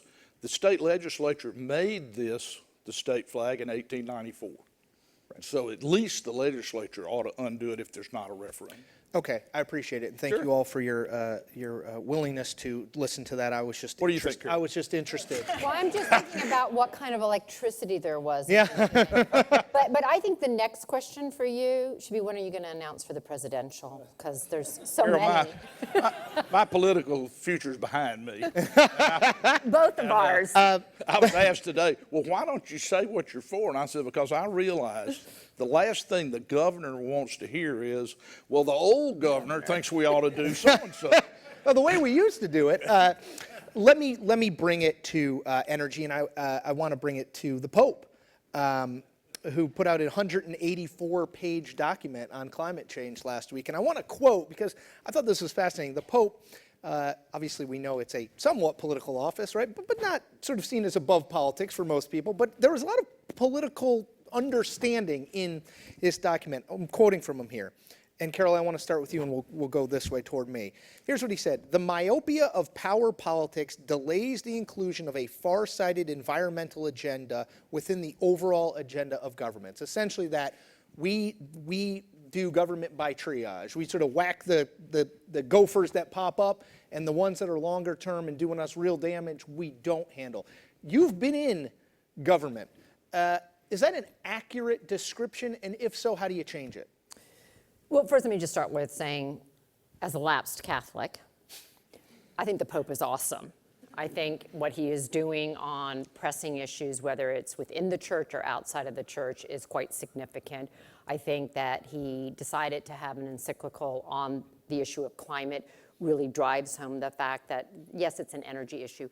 It's also a poverty issue. It's a women's issue. This is a serious issue for the world. You know, as a former regulator, and I don't have 3 eyes and 2 horns. Regulators sometimes maybe do, but I don't. You know, one of the things that I think it's important to always remember is you're running a large agency. I was honored to run the EPA for 8 years. I wasn't free to do just anything, right? Congress gave me a law. Congress passed the Clean Air Act, or maybe you were there in 1990, and said, we want the following things done. At which point then the agency decides what's the best way to do them. And they have to do it in a way that's public and engages the industry and governors and environmentalists, et cetera. And then they have to defend it in court. And so there were many times in my tenure at EPA where I looked at the Clean Air Act or I looked at the Clean Water Act and I thought, might not be what I would think about doing, but that's not my choice. Congress has given me a law. And you know, one of the things we hear a lot about today is that the president is using executive authority. When the president, and he's done many, many things, is putting forth requirements that will drive down greenhouse gas or carbon pollution, he is doing that all subject to the 1990 Clean Air Act. He's not just waking up one day and deciding to do something. So yes, it can feel, I think, a little abstract to people, but it comes through our form of government, which is a legislative action, an executive branch implementation, and then a judicial review. I think Carol is being much too humble. And when you talked about the Pope, I thought you meant Carol as the climate czar. But yeah, climate czarina. Yeah, you know, nice. when you took over the EPA, you decided to do something about soot and smog, which hadn't been addressed in many, many years. And even though you had the president's support and the vice president's support, when industry came after you, you pretty much stood by yourself, dug in, really smart, all your facts, and you said, this is why we have to do this for the country. And after almost getting killed for it, the U.S. Supreme Court unanimously upheld what you fought for. So I believe very strongly that just like the governor took care of his state after Katrina and gave a lot of stabilization and a lot of comfort to the people of his state, I think one politician, one elected official can do an enormous amount when they put their minds to it, if they have the facts and they're on the right side. Thank you. I want to follow up, and Governor Barbour, I'll start with you on this, which is, I take your point about one person. At the same time, politicians tend to, when they are running for things, talk to, and this doesn't include you. I've never run for anything. Right, but it does include the governor. That's why I'm going to him. They talk about usually what people say they care most about. And before I came over here, I looked this up just because I was interested and I knew I was doing this. Gallup does a poll every month. They ask people, what's your top issue or priority? What's the biggest priority facing the country? And I went through, it's an open-ended question, so you could literally say, you know, the rise of Minecraft among kids, right? I mean, you can say whatever you want. Well, I mean, I have a 6-year-old, so it's a very present issue to me. I tried to find anything that had to do with energy, climate, environment, right? I was trying to use the broadest sweep possible. Here's what I came up with. 3% of people said environment/pollution, some combo of that. 1%, and again, I was doing the broad swath, 1% said fuel/oil prices, and then energy/lack of energy resources for the future, which I think almost everybody party-wise agrees that that's a problem going forward. It was asterisk in the June poll, which means that it was under 1%. It had been 1%, I think, in March, and it had dipped down to asterisk. So to your point, Mayor, I get that one person can affect change, but Governor, how do you, when people don't seem to have it as a top of the mind issue, when you're in office, how do you prioritize doing certain things that may not have a short-term political or policy gain for the long term? Well, let me first of all say that I am a dour Calvinist, not a lapsed Catholic. And so we Presbyterians have less admiration for what popes say. Yeah, probably less guilt too, but yeah. Yeah, less guilt. But it doesn't surprise me that climate change and the environment are very low, because we've been in a very weak economy for 7 years, and a lot of people are not working. 48% of Americans who are adults have a full-time job, the lowest since the 70s. You got about 62% labor force participation rate. So yeah, most people say the economy and jobs. Some certainly, we're at a time of more national security concern than in many, many, many years. So it doesn't surprise me. But look, I used to work for Ronald Reagan. I ran the political office of the White House, as you said. Ronald Reagan used to say, at the end of the day, good policy, good politics. He did all sorts of things that weren't particularly popular. And a lot of people who disagree with him voted for him anyway. And he knew how to get things done. Unlike this administration, when we had divided government in the Reagan administration, which was every day, we had a Democratic House. You know, we did the Reagan economic plan, we did Social Security reform, we did immigration reform, we did the 1986 tax reform. I mention those because they're all big, complicated, complex, and contentious. But the president's got to lead, and lots of times the president has to lead for things that are not particularly popular. This president's methodology for leading is to kind of act like he is Pope, that he can do whatever he wants to. Even after he says over and over and over, I don't have the power to do that, then to ultimately do it. I want to go to the audience for questions after this question. It's like the Bill Clinton, I'm going to make a short speech and then go on for 35 more minutes. I want to follow up on this because Carol, you mentioned it, and I want to go to the mayor first on it, which is one person can make a big difference, but you just heard Governor Barbour say this president is acting like the Pope. We've had executive order. The federal government needs to cut greenhouse gas emissions by 40% from 2008 to 2018, increase share of renewable energy. Last June, and we're coming up on the rule. We expect the rule sometime later this summer on the EPA and coal-fired emissions at coal plants.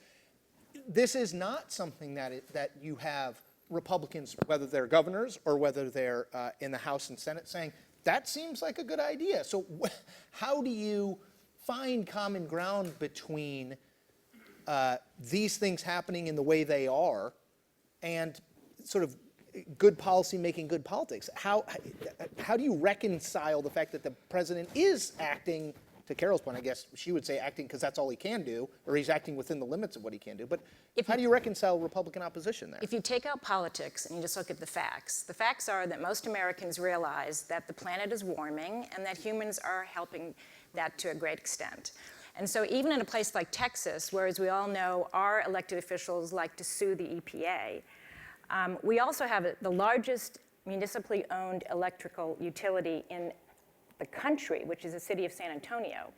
And Doyle Beneby, who's the CEO of that, took the job in 2010 and decided, well, my first thing to decide is, do I spend $500 million cleaning up a 40-year-old dirty coal plant, putting a scrubber on it, thanks to what you did at EPA, but never having carbon capture, or do I just close the plant and do something better and diversify my portfolio and spend it on solar and wind and efficiency and all those, and nuclear, and that's what he did.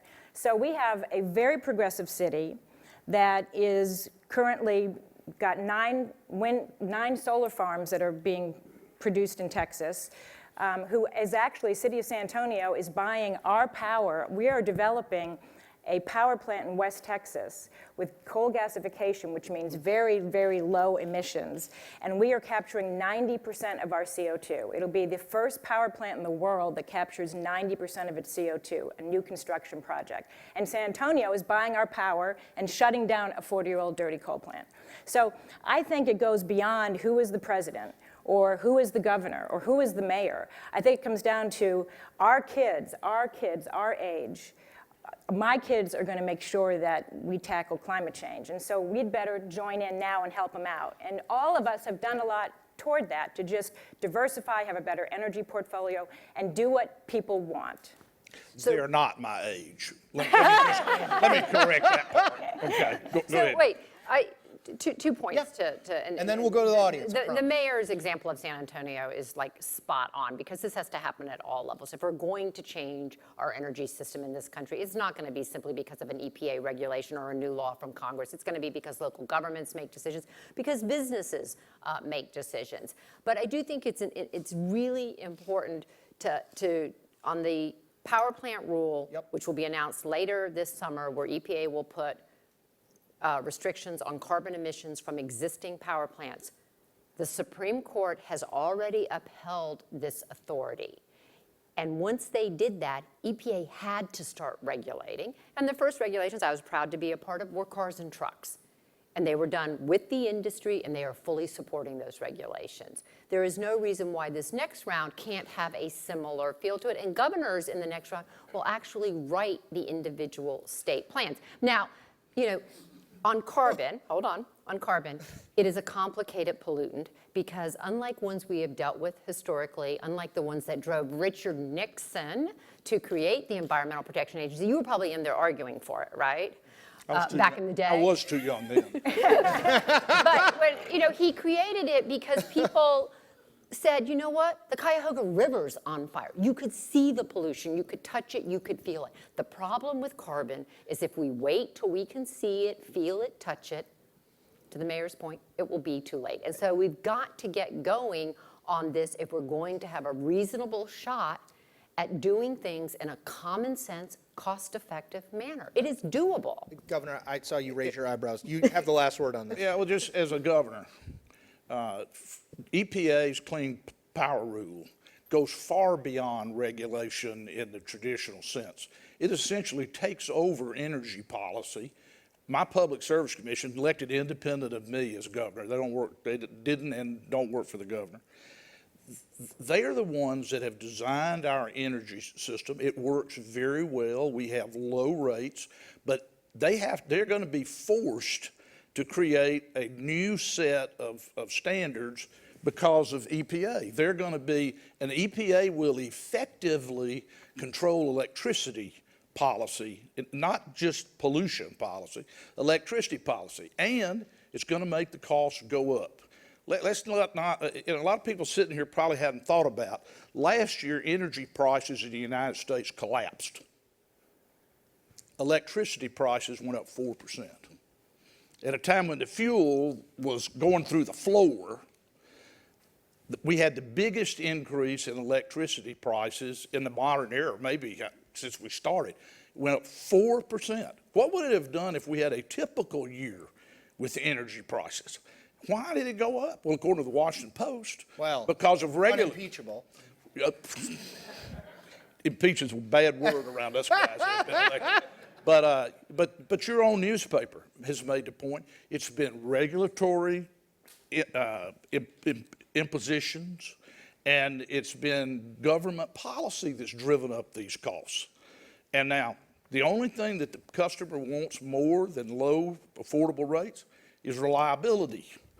And the administration has closed 10 coal plant every 10 days since they've been in, and coal still provides 40% of our electricity, and it is hurting.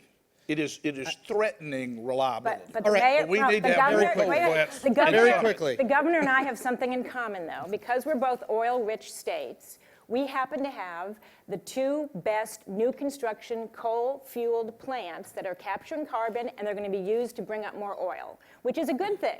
So there are all kinds of partnerships here that work for the whole country. that I think are very promising. Governor, I'm sure you have a thought on that, but I want to open it up. Do people have questions? Sir, in the front, can we get a mic just before you start, please? Yeah, hi, Wolfgang Schäfer of Georgetown International. My question is, with the declining gas prices, would that have been a good opportunity to increase the gas tax with two objectives? Number one, reduce our CO2 emissions, and number two, to be able to repair our decaying infrastructure? Well, Thank you. I'll say quickly, politicians never think it's necessarily a good time to raise taxes, but So we have Governor, another issue with the trust fund that's just worth reminding people. It's the good news, maybe bad news. Our cars, because of government action, are becoming more fuel efficient. So every time you fill up, you are going to go further on a gallon of gas, which means you're going to buy less gas and produce less pollution, supported by the car industry. And so even without Congress taking action, we had this other issue coming on our highway trust fund. You know, I personally believe that we might want to think about a different way of funding the trust fund. We might want to look at vehicle miles traveled. We could look at how much are you actually driving your car. Now, gasoline has been something of a way to think about that. But then we could also go through a situation where poor people, less fortunate people, low-income people, they could be held harmless from that. Right now, the gas tax hits everybody, and it doesn't really hit people equally, right, in terms of where they sit in the sort of economic strata. And so I wonder if it isn't a chance. We have an aging infrastructure problem in this country. It is a significant problem, and we do need to do something about it. I don't know that this is the Congress that can think these ways, but maybe thinking differently than we thought previously. Let me make this point to you that I think is very important and very rarely mentioned, particularly in this town. If you take the gasoline tax that we're collecting today and only use it for bridges and highways, it funds about 99%. What's happened is we're supporting mass transit out of the gasoline tax, theoretically a user fee. Gasoline tax, I buy gas, I use the highways, I pay a tax on my gas, that's my user fee. But we're taking about 35% of that user fee and we're spending on something else. In this very, very nice city that I get to spend a lot of time in, we have maybe the best mass transit system in the United States. But less than half the cost is borne by the person riding the metro. And if we can keep the gas tax where it is, if we spend it all on what it was originally for. Can I ask? We may have to come back and have a tax panel. Yeah. The philosophy of tax. That's in the 4 o'clock hour. Okay. Mayor, I want to ask you because Carol mentioned something that I always, every State of the Union, which I am paid to watch, so I watch them all. Not that I wouldn't anyway. Every president, Republican, Democrat, says, and our nation's infrastructure is crumbling, and now is the time to do something about it. And yet, now never appears to be the time to do something about it. Can you talk about your experiences? Usually, the smaller sample size, the easier to do. That's why doing things at the federal level, healthcare reform, for example, is very difficult. Energy reform is very difficult. Are there experiences that you have as sort of an incubator, whether in your former life as a politician or in your current life, that suggests there are ways that you can actually make good on saying our fill-in-the-blank highways and byways are crumbling? Well, I think it's a fair statement that in every big city in America, the #1 problem is the condition of the roads and potholes. That's what every single local politician hears about. Some national politicians, too. Yeah, I mean, it's a very significant problem. And so the bridges and the roads and the levee systems, I mean, look at the enormous trouble that we had with Katrina, all the deficiencies that exposed. And that bled into Dallas, because we have a downtown that's on a river. It's not very well developed yet. We're trying to do that. But when that 800-year flood hits, then downtown Dallas will be underwater. So we have to spend an enormous amount of money, more so than ever before because of Katrina, because the Corps of Engineers has made it very clear that they're going to demand that we protect our cities. And so it's a very, very significant problem. And I think that we have to find, I think energy has a lot to do with it. I think we have to find ways for people to use less electricity and to more efficient buildings and better construction and all of these things. And I do wish that the tone in Washington would improve, because it's the head of the snake, and we all look to it for ultimate answers. And I'm just, we all hope that at some point, if they start cooperating like the three of us are today, I think that it would be a lot better for everybody. Chris, let me just say, again, not very reported, but Congress last year started fixing infrastructure problems, and they raised fuel taxes. As you know, we've had tremendous problems with our inland waterways. They raised the fuel tax from 20 cents to 29 cents, so almost by half, to fund the inland waters of the Mississippi and the other rivers that are navigable. What they need to do is now go on and do the ports. The Panama Canal expansion is about to be over in the next year or so. We can't take most of the post-Panamax ships. Yet, for the last several years, half the money paid into the Harbor Maintenance Trust Fund has been diverted and not spent on ports and harbors. If we just took the money we were already collecting, again in a user fee, and spent it on ports instead of called it deficit reduction, we could get our ports ready. It's going to be a hell of a note when the Singapore of North America, after the Panama Canal opens, turns out to be Mariel, Cuba, because we hadn't spent the money. So it's not just roads, but those are two things. It's a solution pretty obvious.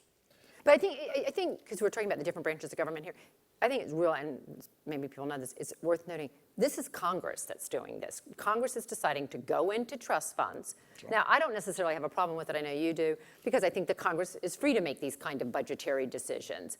And that I'm not a big fan of, quote, user fees. That's something that, because you pay here, can only be spent there. I think Congress has to be rational and think about how they spend money. But this is not the White House, this is not the president, this is Congress making annual budgetary decisions. But there are ways to spend money to make money. For example, on the power plant that is in your state and the power plant that we're going to build in my state, if you put money into building big power plants and industrial facilities that capture carbon, and you take that carbon and you put it in the ground to bring up more oil, right. You take all the incentives that you would spend to build those carbon capture projects and you get it paid back in oil royalties to the federal government.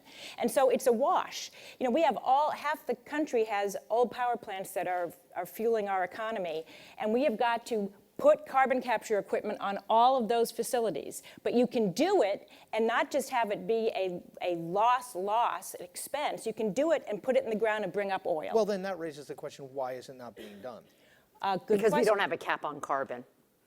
Well, we'll create a market. So one of the things to remember about government regulations. But I knew you would like that line. One of the things to remember about, at least I didn't say the three-letter word.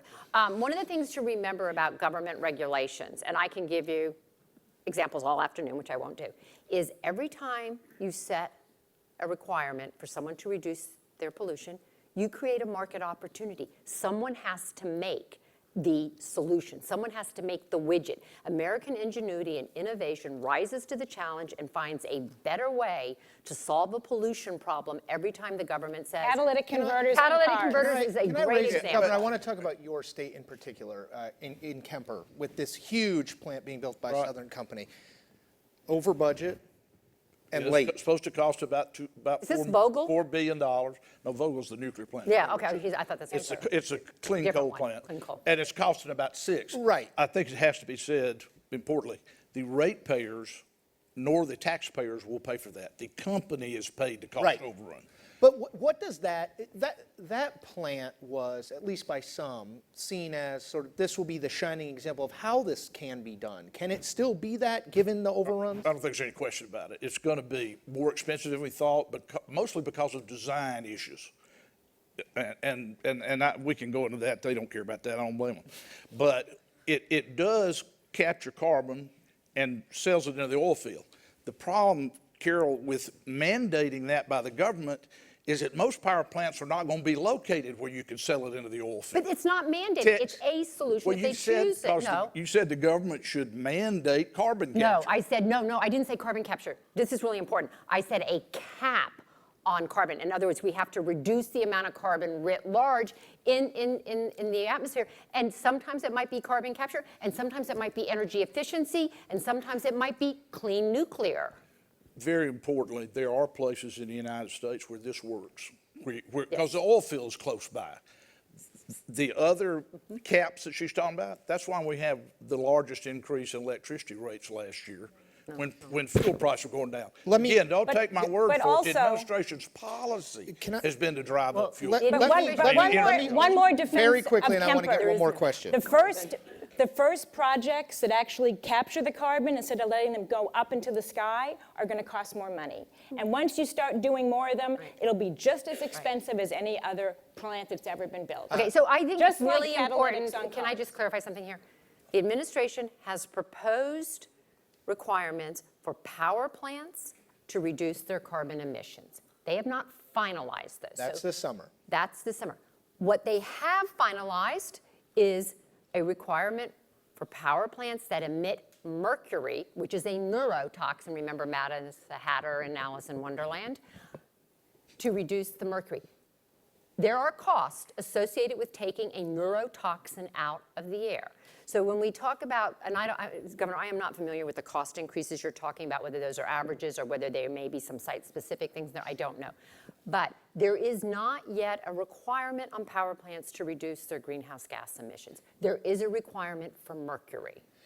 I'll just say that about the fact I mentioned is published by the Obama administration, by the Bureau of Labor Statistics. They publish an electricity price index that they've been publishing for. We have a minute left, so I'm not going to go to another question because I worry we won't answer it.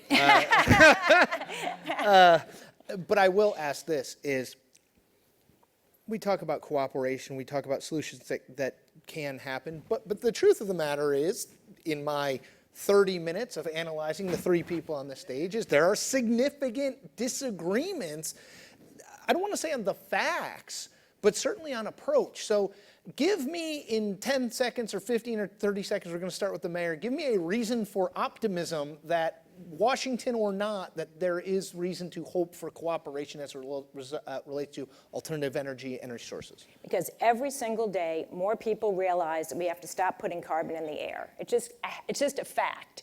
And so we're going to come up with solutions to do that. And yes, we had disagreements, but at the end of the day, all of us are moving in the same direction. We both have a power plant that captures carbon. She helped do rules that are making us do that today. And so we're all going to get there together. And San Antonio is a good reason for that. What we have done, the three of us individually, is all taking us to this place. Governor? Well, if we will follow what the administration has proclaimed, all of the above energy policy, abundant, affordable American energy is the solution for our economy, for manufacturing in the United States, for getting control of prices. But we need policies that are not designed to drive up the cost so people will use less energy. And you know who said that would be the Obama administration's policy? Barack Obama. He said, under my cap and trade plan, electricity rates will necessarily skyrocket. This is one place been pretty successful. Carol. I believe the biggest problem the world faces is carbon pollution. It will radically change the future for our children, and I'm actually a grandparent, our grandchildren. I am optimistic because I do not believe we will be the first generation to leave to our children and our grandchildren a problem they cannot solve. We will have hard-fought arguments about the best way to do it, but at the end of the day, we will change the makeup of energy in this country, and it will be good for all of us. Carol Browner, Haley Barbour, Laura Miller. Laura Miller. I was going to say Anise Parker. I was thinking of Houston. Laura Miller, thank you all for joining us. We're a little bit over time, but I hope we get the little... 2 minutes for my accent. Yeah, exactly. I said he talks slow. We need more time. Thank you all. Thank you, thank you. Golly, that was really good.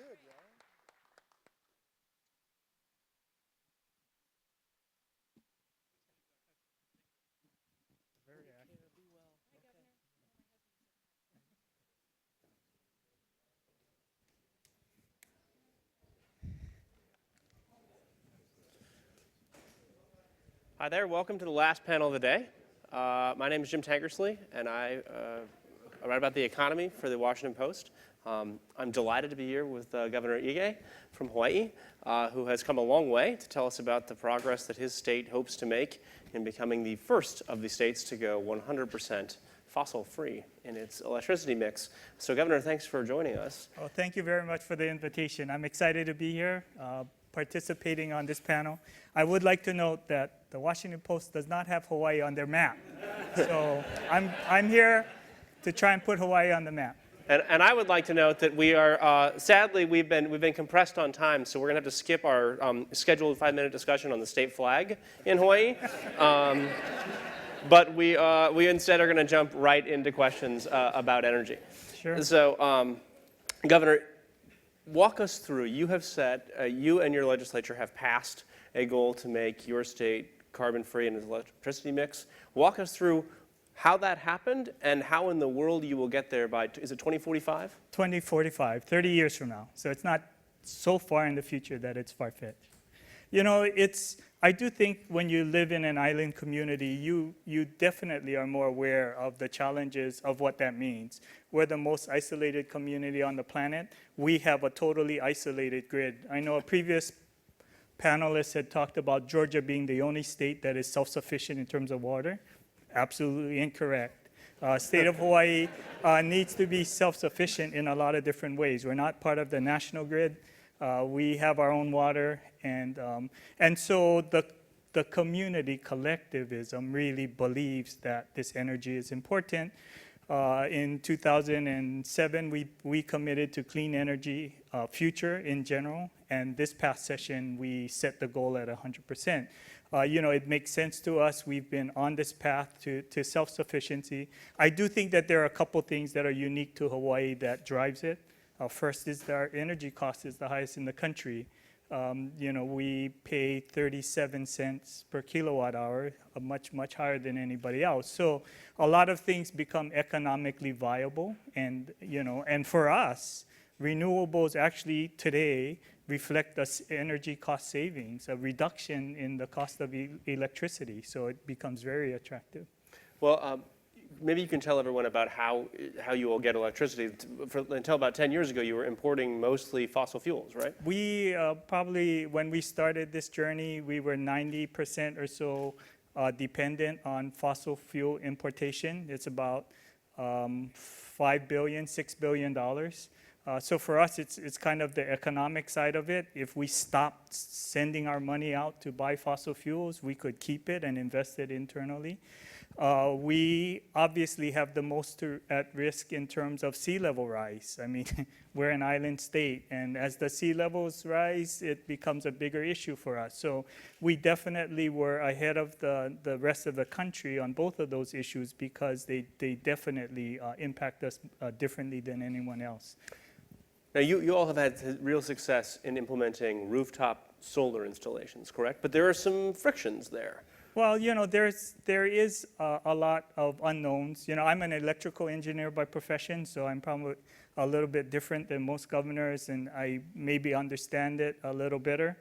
And yes, there are concerns from the utility perspective about reliability, about how do you manage a distributed generation system when all of your life you've been focused on, you know, the full power produce, distribute, sell.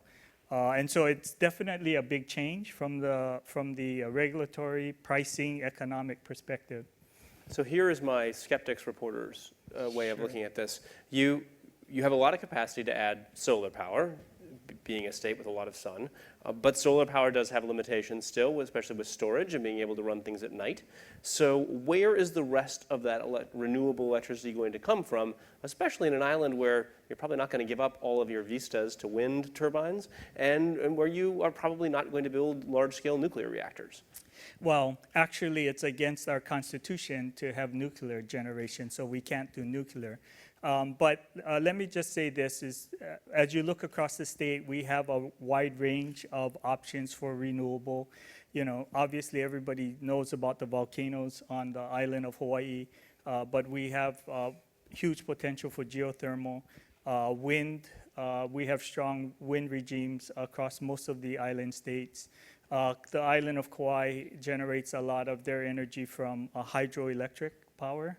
And then there's solar. So we do see a number of options that we have available for us.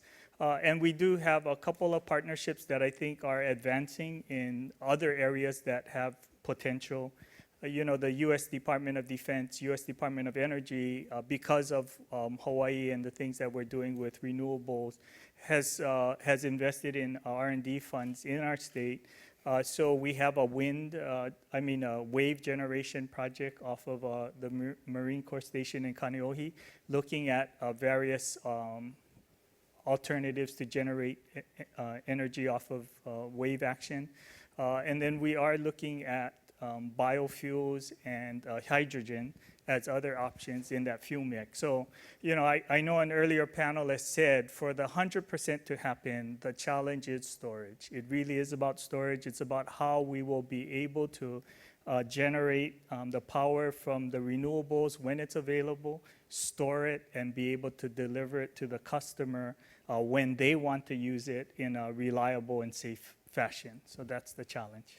All right, so I want to go to audience questions here in just a minute, so please have some ready if you have them. But let me ask on that point, does the technology exist today for you to meet your goal, or are you depending upon advancements in the next 30 years? Well, yes, the technology exists today, but as others have said, it hasn't been produced at utility scale. So if you look at the total energy requirements for the state of Hawaii is about 1,200 or so megawatts. And so when you look at the storage capacity needed to do that, there really isn't a cost-effective way today. But, you know, the goal is 30 years out. And I think we've all seen, you know, 5 years ago, when people looked at the renewable potential on the island of Oahu, for example, they said, no way, we couldn't do it. There's not sufficient. And 5 years later, you know, we have more than 400 megawatts of solar installed on rooftops, on utility scale. Our Public Utilities Commission has 7 projects with 600 megawatts of, I guess, gross power. We can't use all of that, but that PUC is evaluating.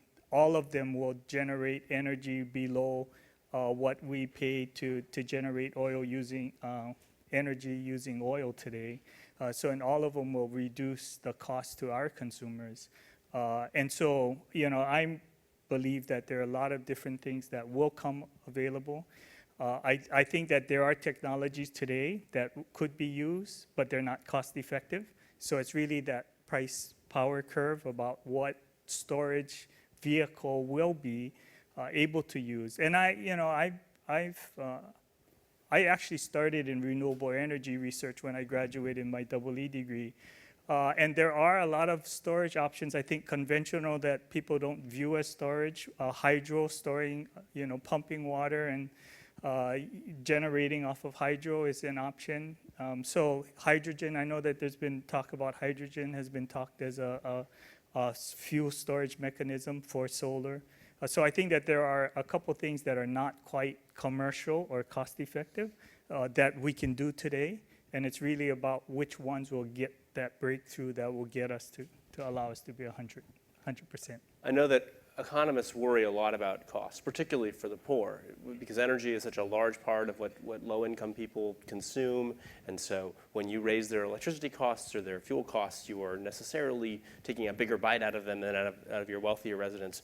How much are you worrying about that, and how do you mitigate that as you look forward here? Well, a couple things that we've done in the state. We created a green energy market securitization program to really look at the borrowing power of the state. We floated a bunch of bonds, put it into a program so that we can do on-bill financing now so that virtually anyone would have the capacity to borrow the money to reduce their electricity rate. So, you know, we are very much conscious of the fact that typically solar ends up being for the middle and upper class to do. And so this program that we should be rolling out soon in the next couple months will allow those who cannot afford it to be able to participate. The other area that we just passed this past legislative session is the sense of a community solar. So we've created legislation that allows those that cannot benefit from solar. So they may be renting, they may be in a condominium, obviously that doesn't have the footprint to put up a solar farm, but allows those who don't have the capacity to be able to make an investment and get the benefit from a solar farm somewhere that would be generating and reselling back into the grid. So I mean, we definitely are aware that those who have the most upper middle class are the ones that are participating most, and we're creating programs to get everybody else. And when you get to 100%, do you think that the average price for electricity for any consumer will be lower or higher than it is today? I do believe that it'll be lower than it is today because, as I said, you know, we are getting projects today that are below the cost of generating electricity via fossil fuel. And I do believe that it'll only get less expensive over time. And I do believe that the storage issue will get to a solution that becomes economically viable. Okay, let's take some questions from the audience. Maybe back there. Thank you for coming all this way. I have a question about geothermal. Do you see transmission as being the primary barrier to expanding your geothermal? And if so, how do you think you will be able to finance transmission? Yes, so the challenge with our geothermal resources are that they are on the island of Hawaii and the island of Maui, which is not the big energy uses on the island of Oahu. And so clearly, in order for us to maximize geothermal use as a renewable, we'll have to transport it somehow. And whether that's producing hydrogen and shipping it or other things like that becomes possible. The most discussion has been around an inter-island cable for power transmission. The PUC, our Public Utilities Commission, has a docket that they are looking at trying to price the transmission inter-island, and they haven't really concluded that. But I do believe if you want to see maximum use of geothermal, then the transmission challenge is something that has to be resolved.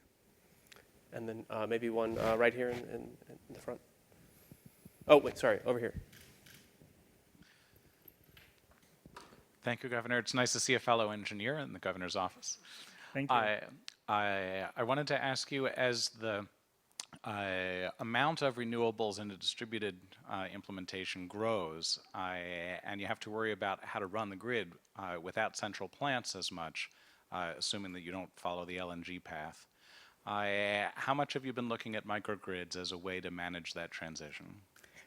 We definitely know that microgrids are important, and you know, we do have a quite extensive research project on the island of Maui called Smart Grids, actually, with several partners looking at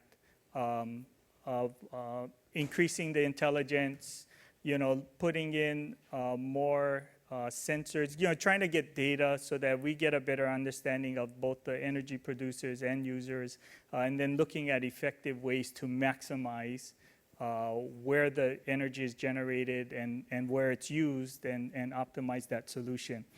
So we in Hawaii believe that smart grids and microgrids become a very important part of that scenario for 100% renewable.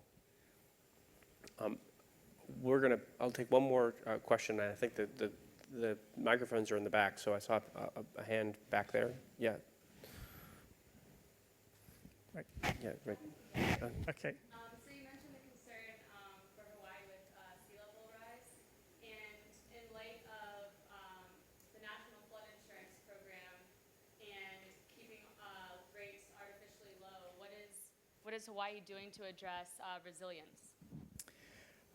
We do, most of our work with resilience is really in the planning stages. You know, we, 2 years ago, legislature passed interagency sea level rise planning commission, really looking at all of the planning, all of the rules and regs, and make some determination about whether it's impacted by sea level rise and whether look for those setbacks and other planning tools that need to be revised in light of sea level rise. So we are expecting the first report back from the commission before next legislative session.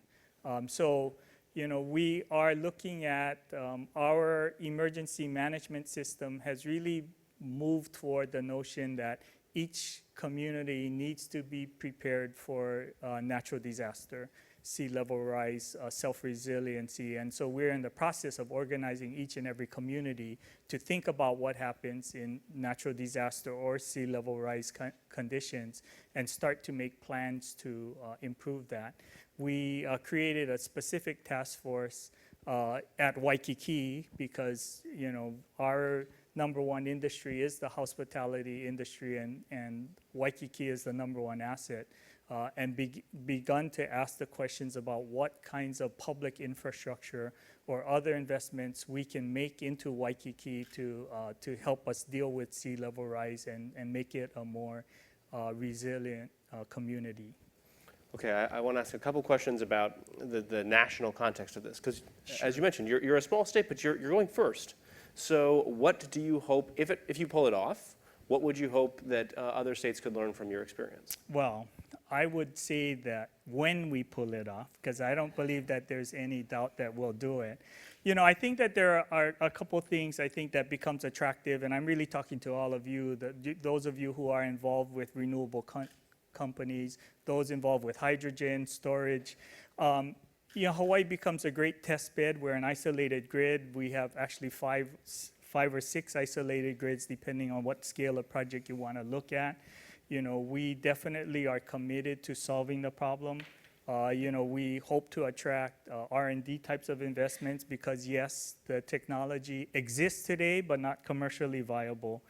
And we believe that if they make that test bed, we would be able to give them the full range of challenges that they would need to commercialize a product. So, you know, I think that it's a great win-win kind of opportunity for anybody who's committed to renewable energy future. And how important is it that you're starting from this place where electricity costs were, unlike the nation where they have been relatively flat for the last few years, where you have been seeing sharp increases? How important is that? Well, I think our utility cost has actually tracked oil. You know, our utilities, our Public Utilities Commission had bought into the energy cost index for more than a decade now. So our consumers have seen their electricity costs fluctuate with the price of oil. So obviously going from more than $100 a barrel to about 50 or 60 today, like I said, the renewable projects we're seeing brings in energy below that cost. So, you know, I think it's a real, we are at a point that our renewable future may be a lower cost future than the oil-fired one, you know, if we can get all of those investments in line. Now, we didn't get a chance to have big political arguments here because there are only two of us, and I'm not a governor. But I do think a lot about the West Coast. I'm from Oregon, and I pay a lot of attention to West Coast politics, and there's clearly sort of almost a green arms race going on among Western state governors in terms of implementing climate policies in Washington and Oregon, your policies, and especially in California. So when you passed this first in the nation 100% goal, did you call Jerry Brown to rub it in a little bit? No, I didn't do that. I apologize. I'm not one of those guys to rub it in. I mean, you know, for me, I guess the easy thing, and I know the previous panel talked a little bit about the politics of green energy, you know, collectively the community was really supportive of the 100% goal. And so it makes it a little bit easier. You know, people are making the decisions. We have the highest solar penetration. People are already making the decision about being green. We're selling lots of electric vehicles. I think that there are other opportunities. Great. Well, Governor, thank you so much for your time. I really appreciate it. Thanks Thank for you. flying all this way. Thank you very much. Thank you all. Thank you. Thank you, Governor. Thank you, Jim. And thank you all for coming. This was really a great day, and it was just fun. So a couple of things. Go to our Washington Post Live website. You'll see videos of this, and also you'll see notes for our next events, and we hope to see you there. And I want to thank again WGL and the Edison Electric Institute for their sponsorship, and hope to see you all again soon. Thank you for coming. I've seen the same, I know the shame in your defeat.